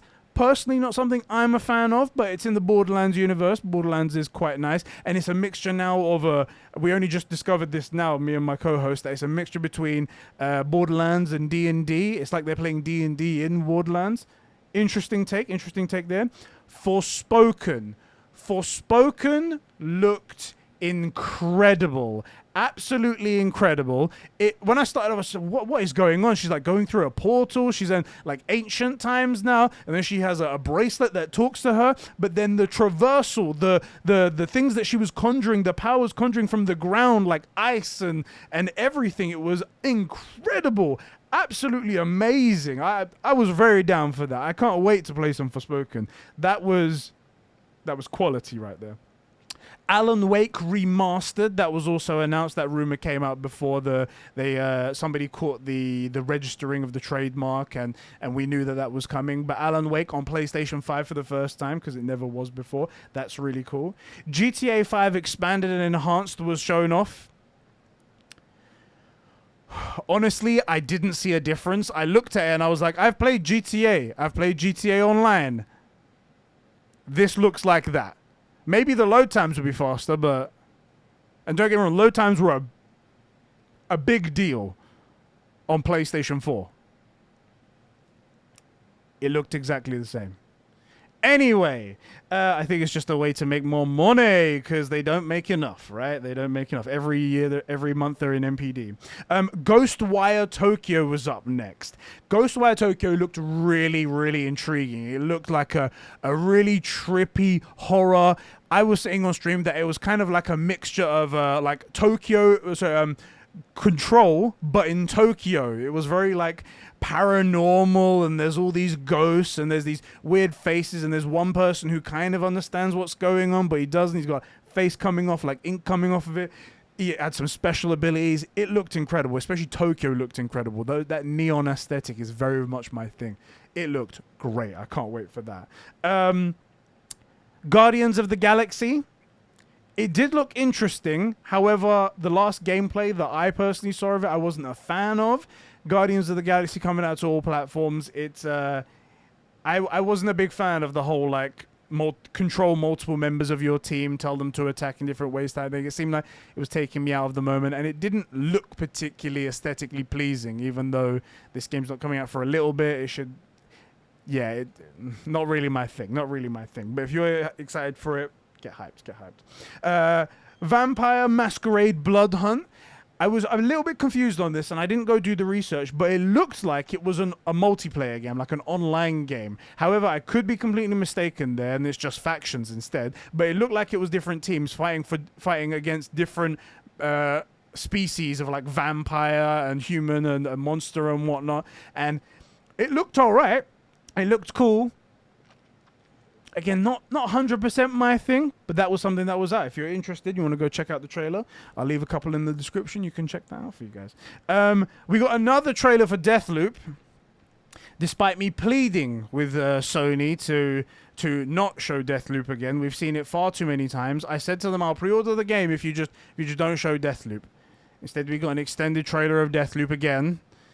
I think this game's going to be all right, by the way. I've heard people talk about it, but we've seen far too much of it. They've kind of shot themselves in the foot here. Kid Amnesia Exhibit. Very strange game. We barely got to see anything of it. It was like a red light in a corridor, and that was it. Don't know anything else about it. And Gran Turismo 7. Gran Turismo 7, the game that we've been we were told about a while ago, and it just kept getting pushed. It's going to be coming out for both PlayStation 4 and PlayStation 5, but it looks great. It looks like a classic GT game. Very, very good reflections, ray tracing. It looks beautiful. I'm sure it's going to satisfy the GT community, the driving sim community, very, very well. It was very, very cool. And that was everything that they showed at the show. In my personal opinion, as I said, like, almost a 10 out of 10. The only things is that we had a couple of things that didn't have really enough gameplay for my liking. To be fair, we know that Insomniac can do a great Spider-Man game on PS5. We've seen it with Miles Morales. We've seen it with the remaster of Spider-Man PS4 to PS5. It looks fantastic. We know they can do that, and that we've played the game. They're fantastic. It's going to be hard for them to mess that up. And with the addition of Venom, it's just going to be even better. But Wolverine, it's nice to, hey, we got Wolverine, and Wolverine's a great character. Yes, we didn't see any gameplay. That was my only critique of it, but I was still very excited nonetheless for that great character. And getting to see God of War, it was the thing that we were all waiting for. We were all asking for. I am a little bit affected that it's not Cory Barlog being the creative director again. A little bit affected. I won't go as far as to say anything bad about it until I play the game. But God of War 2018 was my favorite game of all time.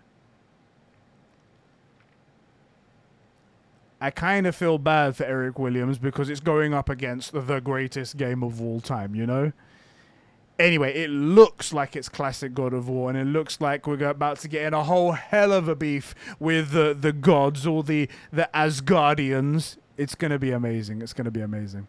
Anyway, guys, that's everything that I have to talk about in regards to the PlayStation Showcase 2021 wrap-up. I hope you guys all enjoyed it. Subscribe if you're new around here, and I'll catch you guys all in the next one. Well, that was really interesting to hear from you, Ed. Mate, I am so happy about everything that was announced. It was everything I dreamed of. I mean, I wasn't expecting us to be that right or wrong. Yes, I wasn't expecting that either, but, you know, that's just part of being true gamers. That is how it goes. And also, which one of us won the bet? That was a surprise. Very surprising. It came down to the last prediction. It did. It came down to whoever had the most points. It did come down to also, if neither of us got any points, then it came down to that as well. Yes, that's right. That's right. So that is awkward, isn't it? Trying to yeah. Okay, shall we move on to one of our topics then? Yeah. So, at the end of our last episode, we got the news that Horizon Forbidden West pre-orders were going live, and they did.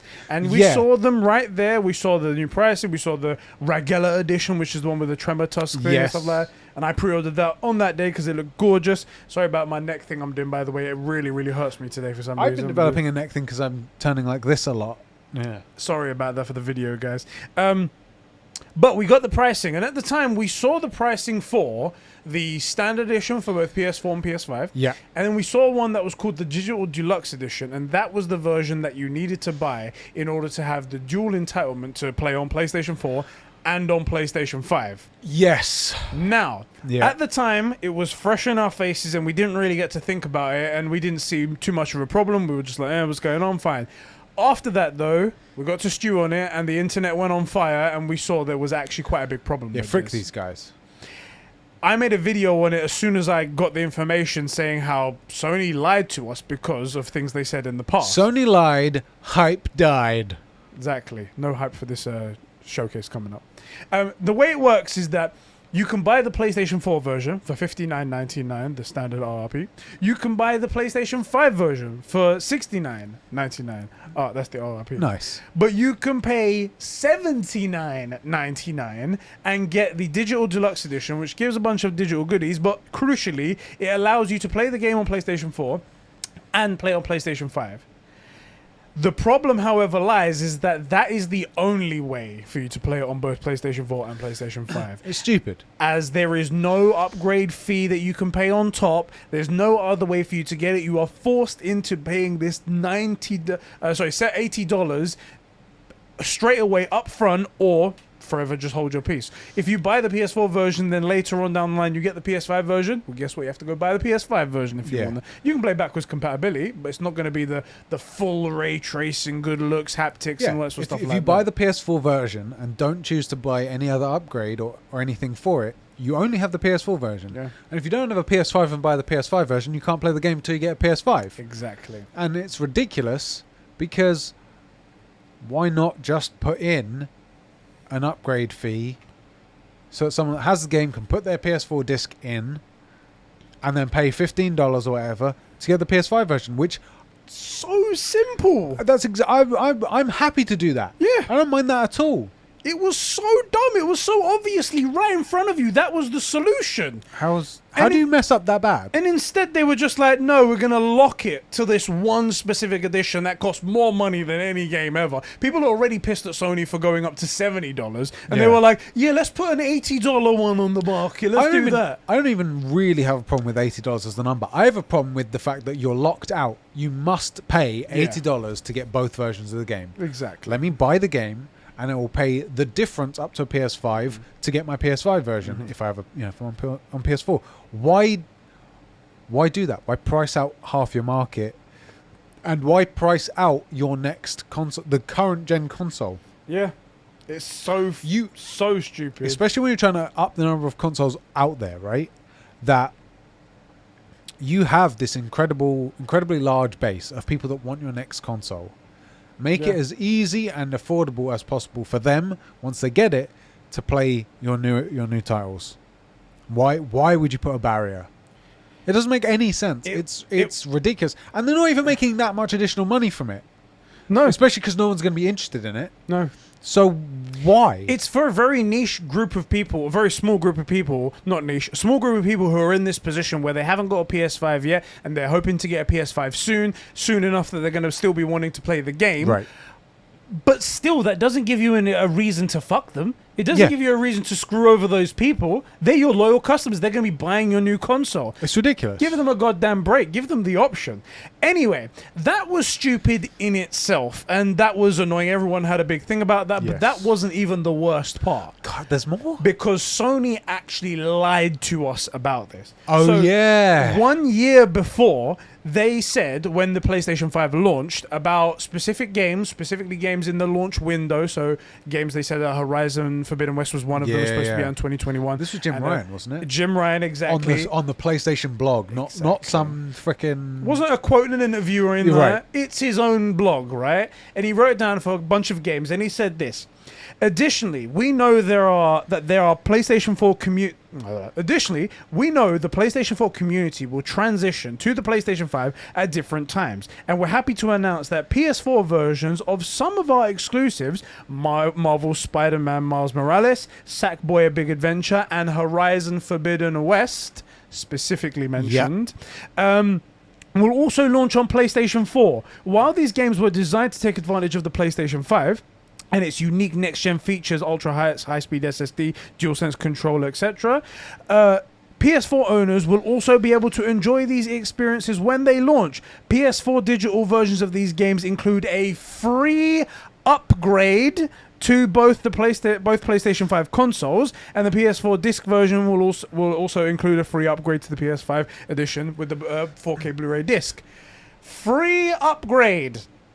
And now what they're doing is locking it into an $80 version of the game. It's ridiculous, because for the record, I know a lot of the people that are like big Xbox, Game Pass shills are like, you guys are just like fetishizing spending money on stuff. No, I do think that to get the quality of games we want, the development we want, technology to improve and stuff, that they cost more to make, and that's okay. Yeah. And I also don't have a problem paying to upgrade from a PS4 to a PS5 version. So even there they said free upgrade, and now it turns out, let's say it was a 10 or whatever it was. Yeah. What was the Ghost of Tsushima one? It was 10 or 15? Ghost of Tsushima's one was it was $10 for the PS5 upgrade, Yes. and $15 for the expansion for the Right. content. So So, $10. and by the way, let's say I didn't want the expansion, I would want that upgrade. yeah, Like, I'm happy to pay that to get my Ghost of Tsushima PS4 version to play with ray tracing, better Yeah. frame rates, haptic, 3D audio, all of that. So I'm okay to pay the 10 or 15 for the upgrade. But that's some bullshit. this is locking you in. Crucially, Yeah. that's why that worked. So that's why Yeah. it was not so bad, was because you had a choice. Right. You could do it, you could not do it. Right. And if you want to do it, go ahead. That's fine. That's up to you. If Yeah. you don't want it, cool. Again, no problem. Right. But this was like, if you want it, well, you better go pay that £80 fee, and then hope you get a PlayStation 5 soon, because clearly you don't have one now. So that's just so stupid. Why? You're also banking on people. Maybe that's a sign of strength, how good they think the game is, but you're banking on people liking the game enough that they want to play it again, for one, which a lot of people don't, Yeah. and the upgrade is going to make that big of a difference. Now, I'll personally say the PS5 upgrade for Ghost of Tsushima is brilliant. But I loved the game to begin with, Yeah. and if it didn't have it, I'd still love it, and I'd still probably play it again. You know, Yeah. like, that isn't, on its own, a selling factor for 30 odd quid. You Yeah. know? Well, I mean, I would, because I'm a freaking idiot. But like, I wouldn't tell anybody else to spend it, you know? But like 10 or 15 for the upgrade, I think it's worth the money. If you Yeah. enjoyed the game, I think it's worth it. But locking someone into 80 quid to then play this game on their PS4, then hopefully they remember that they have the PS5 version, put it into PS5, play again. Ridiculous. It's stupid. It is stupid. Now, after that all happened and the internet kicked off, I do have to say as well, pat on the back to all the Sony ponies out there, all the actual Sony fans, because I didn't see anyone try and justify. There was one person actually that was really stupid. He tried to justify the words and twist them in a way to seem like, oh, well, they didn't actually mean that No, shut Horizon up. was going to be the one that He gets the free specifically thing. said on his own blog, free upgrades to all this stuff. And I don't even care about free. Like 10 or 15, Yeah. cool. I'll pay for the upgrade. I'll pay for it. But what they're doing is bullshit. And he tried to twist it, but everyone else I saw, good proper fans of gaming, they were like, no, Sony, this isn't right. At least give us the option, but as well, you did say it was going to be free. Yeah. And It's not after acceptable. and after all of that, PlayStation went over and they did just that. They changed the game. They changed the pricing of the game. There was this little update that they posted on the PlayStation blog, and it said Thursday was to be celebrated of Horizon Forbidden West, and the amazing team at Guerrilla's work to deliver on February 18, 2022. However, it's abundantly clear that the offerings we confirmed in our pre-order kickoff missed the mark. I hate that word when they say missed the mark. It sounds so corporate-y and And also, like, Mr. Mark sounds like, oh, we were slightly off. yeah. Like, we shot the arrow and we missed the Oh, target, but it didn't- was in the right direction. No, you turned around and shot into the crowd, bruh. Exactly. Last year, we made the commitment to deliver free upgrades across our cross-gen launch titles, which included Horizon Forbidden West. While the pandemic profoundly impacted and pushed Forbidden West out of the launch window we initially envisioned, we stand by our offer. Players who purchase Horizon Forbidden West on PlayStation 4 will be able to upgrade to the PlayStation 5 version for free. There we go, guys. So they've upgraded that for you guys. So no one needs to go buy the PlayStation 5 version now. You can actually get the PS4 version and get the upgrade for free. But they made good. They made it free. But they didn't. This is the thing. They lost even more money because you and I now are going to buy the PS4 version. Let's say That's I'm the going to problem. go out and buy the PS4 version because it's cheaper. At least this is the thing. That is going to be that is what everyone's telling everyone to do. And Yeah. if you are planning to just buy the standard edition, Do go that. get the PS4 version. Yeah. Because you get it for free. You get the PS5 version free, and that's what they've done. I think they're willing to accept it because it's going to be the only time it's ever done. Yeah. They said the launch window. This was one in the launch window. They're rectifying that, and as well afterwards. Let me just continue the Yeah, quote. yeah. It says, "I also want to confirm." And this is the good part that we was talking about. I also want to confirm today that moving forward, PlayStation's first-party exclusive cross-gen titles, newly released for PlayStation 4 and PlayStation 5, both digitally and physically, will offer a $10 USD digital upgrade option from PS4 to PS5. And this will apply to the next God of War and Gran Turismo and any other exclusive title that's cross-gen. So that's clarifying it, that from I'm now on willing it's to pay going to for the be like upgrade. that.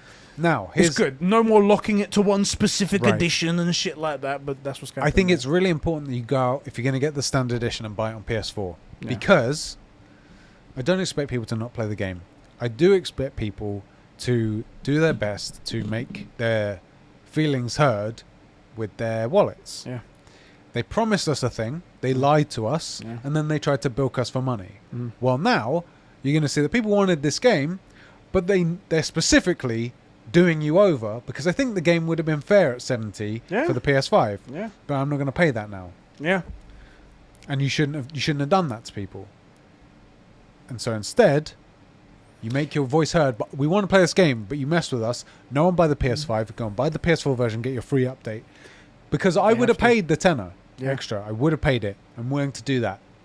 I think, especially if I think the game's worth it. If I want those specific features, you don't get stuff for free. That's not how the real world works. Game Yeah. Pass, idiots, right?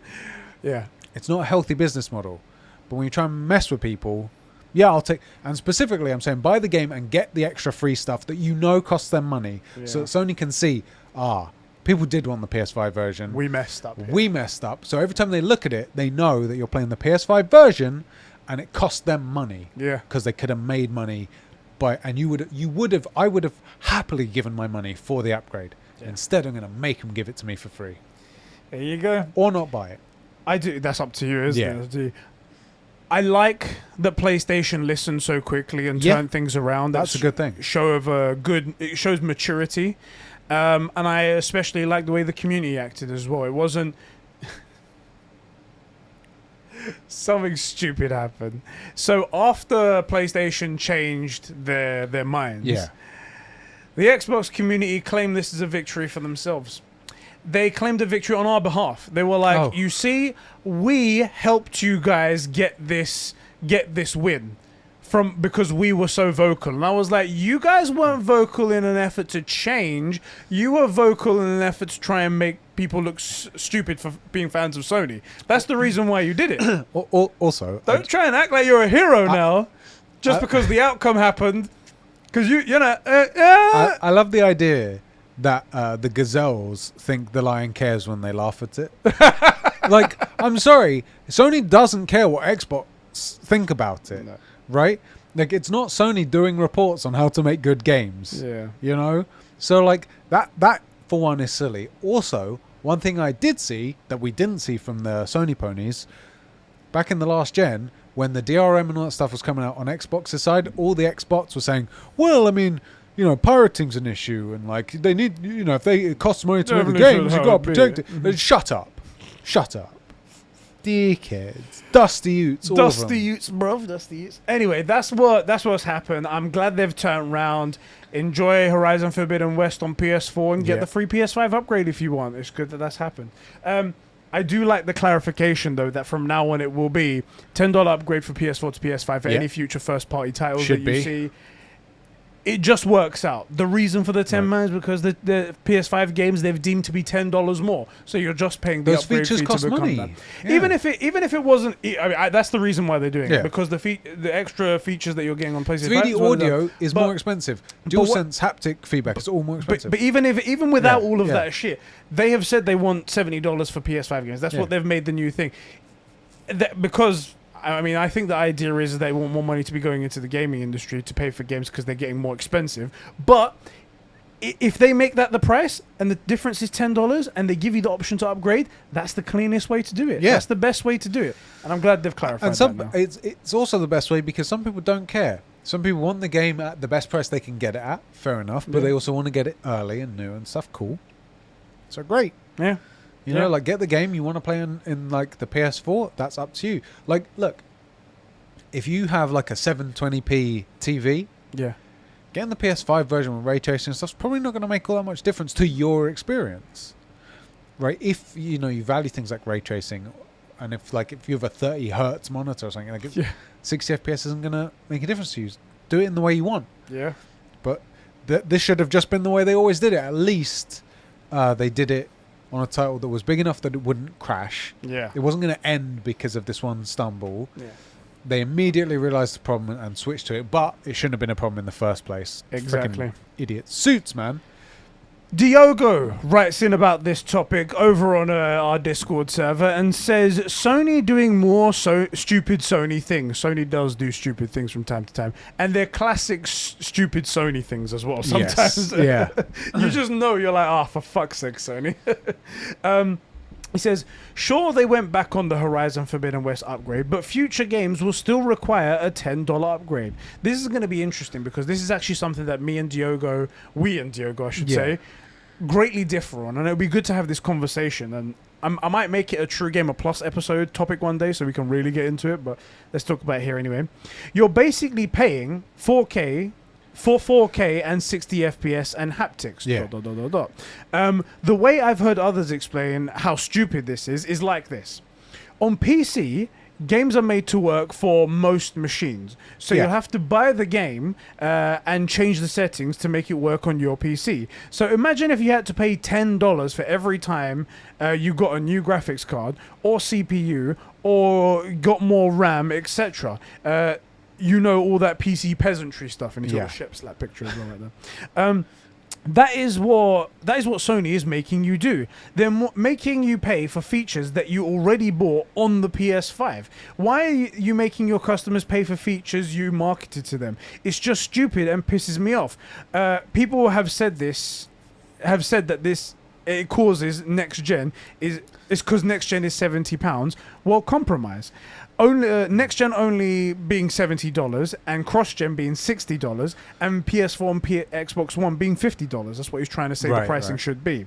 I know this would get odd for indie titles in scale. Overall, Sony have just been pissing me off this gen. This has added to that, and how we still only have 3 next gen only titles, 4 if you count Astro. That's planned for 2020 and to 2022. So, unfortunately, Diogo, you started off in the wrong place. The extra $10 does get you 4K, 60 FPS and haptics and whatnot, but that's not why the price is there. As we've said many, many times, game development has gone up and is only going higher and higher. Sean Layden, you don't even think about, like better casting, the complexity of story writing, the way in which like the visual storytelling is made, the render, what is being shown at you. All of it's more difficult. I'm playing these classic games like Halo and Mass Effect and stuff like that. Nothing compared to God of War. Correct. Yeah. There's night and day difference. That stuff can't just happen for free. Yeah. Things are getting better, and they've done it the correct way around, where they've shown you they can do better, and then they've asked for a price increase afterwards. Right. It's not they've gone, give us the price increase, and trust us in 10 years' time, we're going to make this great. Right. It's not that way around. They've done it the other way around for you. I know that this is unfortunately the gaming industry, and this is kind of the way we are. We kind of feel entitled for some things when we get them. Yeah. It's our own fault. It's our own thing. We just need to work through that. But you're not paying for 4K 60 FPS update. You're paying. That's what you get with the new console. You're paying for better quality of game. You're paying for the actors, for the storytelling, for the size of the world, the way in which it's rendered. Like, for example, some people say the money's going towards, not towards the haptics. I feel like a critique of what you just said about God of War compared to, say, Mass Effect is they'll say, well, technology moved on. Yeah. And what you're seeing in God of War is a result of how much more powerful either the console was or the rendering of the equipment that the devs had was to make the thing. To some extent, yes. But also, no. R&D still had to go into that stuff. Right. So at some point, someone was paying for the stuff to get to that point. And the idea, like, it's just the thing that's done now. So, like, we always talk about this in God of War, the one take or the one shot gaming. Yeah. That isn't something they just said, well, let's do this. That took a bunch of testing. Yeah. That I bet you that took... I couldn't put a price on it. I don't know exactly. But that's not something they were like, let's just see if it works. Oh, hey, it does. No. And then it was just fine, right? Right. And then, like... The things they had to develop and invent for that. And just in, like, man hours testing, like, okay, well, scene's going to end with you looking at Kratos and you take over. Well, how does that work? Okay, well, maybe that one didn't work. That's a bunch of man hours wasted. So every scene needs to end with us to Kratos' back. Okay, now we can do that, and then someone has to render that and do it's not as... No, I don't think anyone thinks game developing is simple, but there's more to it than just, okay, the stuff's more powerful, so you get better, deeper games, you know? by your logic as well, so like games that are cheaper, for example, so 12 minutes, for example, Yeah.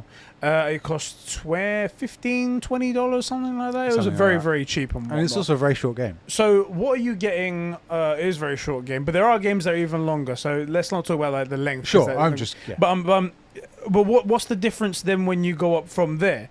The more money that you pay is to support the bigger stuff, the more ability to do better things in games. It's not for a higher resolution. You're not paying for if you reckon if the game was $60, they would make it 4K for you, and then that's that. Well, so That's not what's going to happen. here's a counter question. If 12 minutes was worth 20 quid, Yeah. are you willing to pay £160 for Red Dead?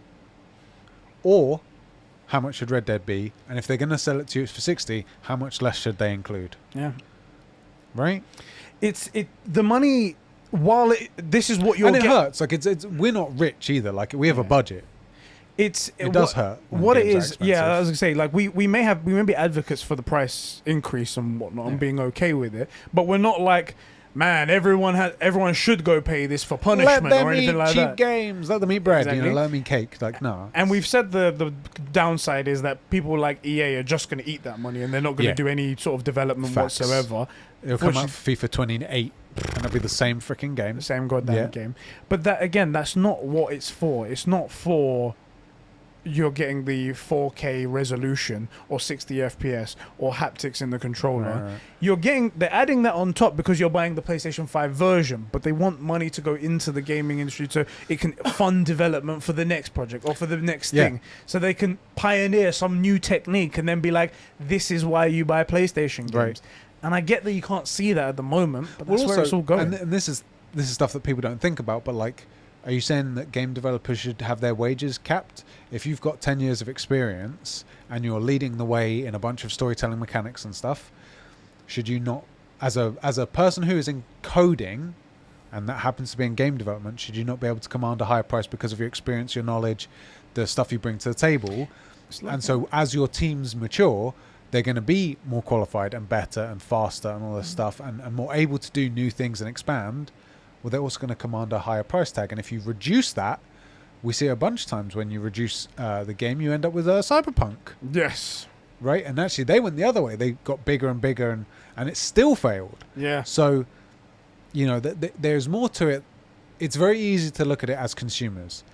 But again, like I said, we have a budget. We're not YouTube millionaires, although we are monetized. Yeah, boy, get that YouTube money. Pennies. That's what we're The getting. pennies. But like, if you've got, we are the sort of guys who once we get a game and we play it and we like it but don't love it, like we trade it in, Yeah. we get money back for it, roll that back into the next game because they are expensive. But that's part of it. Also, value to time proposition. Let's say I'm going to take my chick and myself out to cinema. It's £30 in tickets, another £30 in Yeah. stuff. For like Suicide Squad, had a great time. It cost us 65 quid. If I buy God of War or Horizon Forbidden West for 70, am I going to have more entertainment? Definitely. Probably, at least more in time anyway. So like, Yeah. it's still a really good way to spend the money. I think if you get a good game anyway. One other thing as well I do want to point out. I'm not finished ripping this dickhead to shreds. Nah, There's one thing as well that Diogo brings up, and I'm not picking on you, bro, because you're great. You're fucking our mod for the Discord server. You made the Discord but server. that can change like that. It Any could. more shit tier opinions, bruv, and It could. you're gone. He keeps bringing up as well that PS4 games cost 50 quid. Yeah. They don't cost 50 quid. They cost 60 quid. You may be able to find cheaper games Yeah. other places at other places, but that's their own volition. That's not the RRP. That's not Yeah. the MSRP in America. It's not that. The MSRP is $69.99, and for PlayStation 5 games, $59.99 and $69.99. Yeah. So they're $10 differences. He keeps sometimes saying it's like the difference isn't even $10, it's $20, and I'm like, no, that's just because you're looking at the MSRP of one and you're Yeah. looking at the sale price of another thing on another thing. They don't quite work. To be clear, for people that haven't worked in retail and stuff, the RRP or MSRP in America is what the supplier suggests you sell the thing for. So the game comes, they say, okay, this game is a PS4 game, $59.99. That's what we think you should put it on the shelf for. But it's up to them what they put it on the shelf for. If it costs them, let's say it costs them £30 per disc to get the game, Yeah. they can put it up for $49.99 or $54.99, whatever. It's up to them, but whoever makes it says MSRP or RRP, wherever you are in the world, $59.99, Yeah. $69.99. But anywhere that gets it, they can sell it cheaper if they want. Yeah. That's up to the seller. And the way that I can find PS5 games for £64 Yeah. on like certain websites or something like that, it's not $69.99. It's because they've got their own pricing structure. They can do whatever they want, and it's because PS4 games have been out for so long that they've negotiated their price down. They've made the whole inventory and the delivery of it such finely tuned that they can make their prices as low as possible. PS5 will get there one day where it's like, okay, it's £60 actually for PS5 maybe, game. yeah. But that's just for now. Anyway, thank you for writing in anyway. I do, if it was just for the resolution and upgrades and haptics, No, I would agree probably. then I would agree that there's some bullshit going on there. However, the money would still go to Sony and they still would put it back into their next project, and then it would benefit me in the long run. Yeah. But that isn't just what it's for. That Yeah. isn't just what it's for. Anyway, thanks for your shit tier opinion, Diogo. Fucking Diogo, typical Diogo right there. Anyway, our next topic, and we haven't got too many topics today because most of it's going to be about the recap. Yeah. PlayStation 5 isn't actually worse. The new one isn't actually worse than the old one. What? So this is Fake shock. This is so funny because after that news came out, Yeah. after we spoke about it on the podcast, We got clipped it- called fanboys, by the way. In the comments, they're like, you guys are idiots. Actually, the new one is worse. You fanboys are hilarious. Yeah. I clipped that clip right there and I made it as one certain thing, and I was Yeah. like, the PlayStation 5 isn't worse. Austin Evans lied to people because he did lie. He just started spouting shit. He was just definitely wrong, and at best, he was very, very wrong Yes. publicly, and at worst, he straight up lied. Yeah. Exactly. Yeah. And I put that video up, and we got a lot of interaction with it. We got did, yeah. 34 likes, but 45 dislikes. I did see that. I don't mind dislikes, by the way. The I don't YouTube care. app, for anybody that cares, because I'm all about the back end, love me the back end. YouTube doesn't care either. YouTube just sees an interaction. It sees it as interaction, yeah. So there you go. It's viral of some sort. Let's click on it. Let's do something. Anyway, and after we made our cases that the exhaust temperature doesn't give you an accurate indication of Yeah, that's how not how the it console's works, yeah. performing. If anything, it could tell you that it's removing heat faster. Right. Turns out that's 100% correct. So after we got called fanboys and everything Why like is that, it still the same price? It everyone- works better as an upgrade. You going to pay more? After Do you we wanna pay more? after let me say the thing. After we laid that all out, it turns out that another YouTuber, Hardware Busters, actually did things the correct way, put probes on the CPU to test its temperature Yeah. from where it's actually generating the heat, and it turns out it's 11 degrees cooler What? than the In previous Celsius, version. Fahrenheit? Celsius. That's massive. That's a big difference. That's a lot. Especially because they made such a huge deal that it was 11. 2 to 3 centigrade higher, Celsius higher in the exhaust fan. 11 exhaust or thing, 1.1? and then 11 degrees cooler running than the old model at the CPU. That's massive. That's like no shit. That's like the difference between like water cooling and stuff. That's huge. Where's that tweet? It was What's the Twitter of the people that did it? So the person who did it is a Hardware Busters. Hardware bus. Are you talking amongst yourselves? That's Yeah, so massive. that was the difference then. The guy made a whole YouTube video of it. There were some other components that were like 1 or 2 degrees higher, but they were well within tolerances anyway and stuff like that. Things like the RAM was a little bit higher and whatnot. But the CPU, the thing that the heatsink was directly plugged into, the thing that was generating the most heat, 11 Celsius. 11 degrees science cooler. That's Science cooler. freaking huge. Massive. I just love it because all the comments that we got afterwards, I'll read 2 of them right here. Fuma Kotaro writes in, he says, "It is worse. It's going to blow up in your room. You PlayStation nerds are hilarious." Yeah.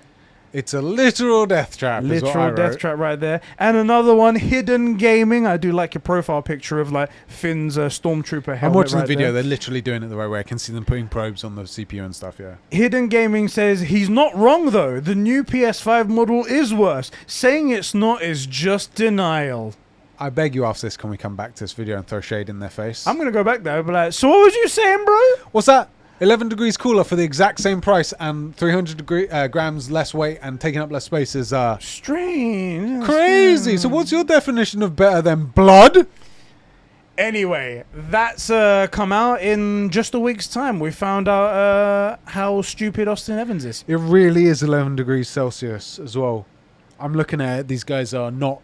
They're like Europeans, so they only use Celsius. Yeah. Celsius. Well, everyone in the world uses Celsius except for America. Well, sometimes people here use Fahrenheit. Do they? Yeah, Fucking idiots. you know how we use miles per hour and stuff.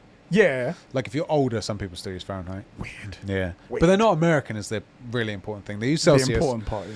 These differences are massive. Yeah. Massive. Anyway, that's what's happened there. So, good stuff. All you idiots, all you bots that were coming at us. That's what you get. That's what you get. And like here, they're showing as well. Like yes, the exhaust is 3 degrees hotter. Yeah, that's the interesting part as well, because they show the exact number up in exhaust temperature Right. as Austin Evans did. Yeah. So it stands to reason that his CPU is also cooler. He just didn't measure it. You're right. Right. It is about the exact same as well. It's like just a hair over 3 degrees or something. Like, yeah, you'd. I mean, we even said that. We said back when I didn't know. I said the only thing you know for sure is the exhaust is hotter, but that could mean it's removing more heat. If it's Yeah. removing heat more efficiently, and someone did say as well. They said, higher exhaust gases being a negative would only really happen if the fan wasn't spinning up properly. Yeah. They were talk because I think they're a bit more familiar with code. And I replied to the guy and was like, well, even let's say that was the case, because we don't know, isn't that a patching issue? It's like, yeah, that's something you patch in. It's not a big deal because of course all of it is code. You can patch that in. Yeah. They do quality of life updates all the time on these things. So even if that was a case, It's going to get remedied soon. it gets remedied immediately. So it was a nothing burger to begin with. So Yeah. I just think it is. But we get this a lot though. We report on something, and we're geniuses, as everybody knows. They're well aware. Everybody knows, yeah. And people throw shade our way, and then it turns out we were totally right. Exactly. The curse of infinite knowledge. It's a curse. It's a curse, guys. And then our final topic. Fire Sprite Studios joins PlayStation Studios. This was announced yesterday, I believe, where PlayStation have acquired Fire Sprite Studios. Yeah. These are the guys that made... Do you remember back on the PlayStation 4, Playroom? That rings a bell. It was it was a launch game. It came with the PlayStation, so it was like... yeah. Can anyone remember that far back? It's so long ago. They made that. They were co-creators of that. They were co-creators of also Wipeout, the Wipeout series. Yeah. And they've made their own IP called The Persistence, but it's for PlayStation VR. Probably not people who played it, but it's very cool. And they're with PlayStation now. They're great, and they've also apparently got a fast-paced multiplayer shooter in the works and a dark, ambitious narrative game. Can't wait to hear more about that. Right. Interesting stuff. But what's really funny about this is that apparently this Fire Sprite Studios were made up of an old Sony studio in Liverpool. Okay. Sony closed down the Liverpool studio, so these guys were like, fuck it, I'm going to go make my own studio. Right. And then they came back to be bought by Sony. And it's like, fuck, we just can never get away from It's them. an infinite loop. So yeah, that's happening there. Yeah, and that's the final thing to talk about right there. I'm just still looking over the stuff about the CPU and stuff. Get fricked, whatever your name was. So Hidden Gaming, that guy bastard. I thought that was hilarious. Good stuff that PlayStation's buying more studios and stuff like that. We're gonna read from our Discord server, where a couple of people, only two more things are written right here. Lucas did say about the Horizon Forbidden West thing. He said Sony doing the price thing is pretty dumb. It was pretty dumb. It was stupid, Very yeah. dumb. And it cost them a bunch of money. Exactly. It's cost them so much money now. Yeah. So dumb. Well, it's good. That's their problem. But Sean writes in, the Conbrosations sexy producer, and he says, do you think expansions like Ghost of Tsushima, Ikishima, and the Witcher 3, Blood and Wine, and Horizon Forbidden West, Zero Dawn, the Frozen Wilds, should have their own platinum trophies? This question is more for Eddie, but we know Sheps doesn't give a shit about trophies. Yeah, I don't care, but it's still about gaming, isn't it? Exactly. I think they should, because I do get that feeling sometimes, like Like, for example, I haven't got the 100% of the trophies yet for Ghost of Tsushima's director's cut. Yeah, I got for the main game, but not for the DLC because the DLC doesn't have a platinum trophy. And there is something about that platinum trophy that makes the ghost like Eddie. I feel like maybe not their own platinum, but it should come along with like a crown on the. You should get a different icon, right? So like you get the platinum trophy icon, then you should have like, I would name it based on the game. So like if it was Ghost of Tsushima, it'd be like, I don't know, Seasoned Samurai or something like that. Yeah. And then the platinum trophy would change icon. So you get like a platinum with like a little katana or something like that to show that you platinum the game and you got 100% of the DLC. That would be great for me. That would be great as well. Something additional on top of that makes it even more special. Right. And then because your it'll make you platinums aren't strive just for that. Right. And then if you ever were to look up your platinums, you'd have like platinum with a samurai sword, platinum with an axe for like God of War or something. Platinum with like a fox or something, a sly fox. Something where it's like, oh yeah, I didn't just beat the game, I 100%ed the DLC as well, and I got something a little bit extra for that. That's what. Still, that makes sense. So there should be something at the end of it, whether it's a platinum trophy or whether it's something like Sheps is saying just here. I think there should be something at them, especially because. Does it cost you anything? Nothing. Exactly. One graphic designer. Chuck it in there, bro. Chuck in a goddamn trophy for fuck's sake. And it's at the end where you've got everything. Chuck it in there. And these are the people that paid extra money for your goddamn DLC. Yeah. Give the goddamn guys a trophy. It costs you nothing. Although, so the other side of that coin is you don't want to make it where someone can't get the platinum if they don't have the DLC.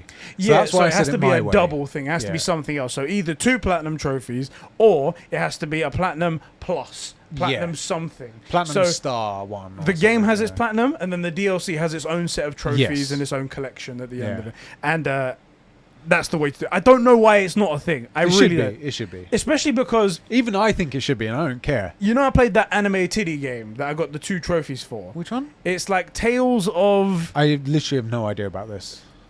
Tales of... I think this might be Arcia. I don't fucking... No, I don't know. It's just Google weeb game with boobies. Weeb game... That's not going to come up with anything else. It's a weeb game basically, and there's no game to it. There's no game to it. You can even go into the settings and set all the text to auto skip and fast text speed. And I did that, and I got the platinum trophy in like 30 seconds. I might genuinely make that my only trophy. Your only platinum trophy.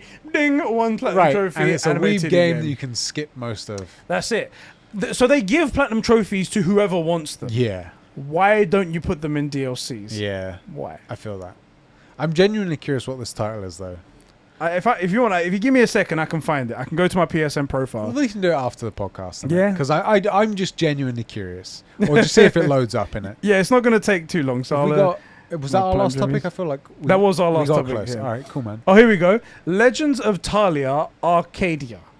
Okay. And it's a cross buy when you buy it for PS4 and PS5. So I got 2 platinum trophies out of it. Game is so you're padding out your trophies, isn't it? Damn right. So look, if you look at the first trophy, 301, and then the platinum trophy is 301 as well. Less than a minute to platinum the game. That's crazy. I might genuinely do that just for funsies, and have I have a platinum trophy. What's it for? Can't remember the name. What's it about? Anime titties. I don't know. It's just a bunch of women in these ridiculous outfits, and that's it. I really feel like I might do that. I say you do it. I've put hundreds of hours into all these other games, not a single platinum, but this one random thing just because it took 30 seconds. I say you do it. Post it on Twitter without saying it. Just say like, "This is my first platinum trophy." Done. And then starting the trophy hunt, boys, and then never mention it ever never again. And then people come to the podcast. They're like, "Oh my god, it makes so much sense." Or people see me playing Ghost of Tsushima, like, "Hey, what's your percent completion?" It's like 64% completed. Yeah. Oh man, that's funny. So, bro, yes, that's the end of the podcast. We've got nothing else to talk about. I'm looking forward to this PlayStation event that's happening. Yeah, already happened for the people that are listening. I'm glad our predictions were. Can we ADR in like right or wrong? Exactly. Perfect. Exactly right there. The audio guys are going to have no idea what that was. No. The audio guys are like, what the fuck just happened? Well, lose your virginity and come watch us on YouTube, alright? Exactly. All of you guys, we see the numbers. You guys are there on podcast services. Come over to YouTube. Check us out. Bro, it's Yes. been great chatting games with you. You too? And we'll catch you tonight. We'll catch you tonight for some gaming. Oh, yeah. The see you later is Yeah. literally see you later. Normally, there's no see you later, but Yeah. we'll see you later. Yeah, I'll see you tonight. Safe. Safe. I've been watching Matrix recently. And Oh, you really? Mate, you need to stream the Matrix PS1 game. Was it PS1 or PS2? I think it was PS2. There was Path of Neo and Enter the Matrix. I remember them both vividly. Stream them and never finish Halo or Mass Effect instead. People are like, oh, God, it's another franchise dead. He's never going to play them. Oh, God. Our games are cursed if we stream them. They're cursed I to agree. never getting finished. I agree. All right, guys. Catch you next one.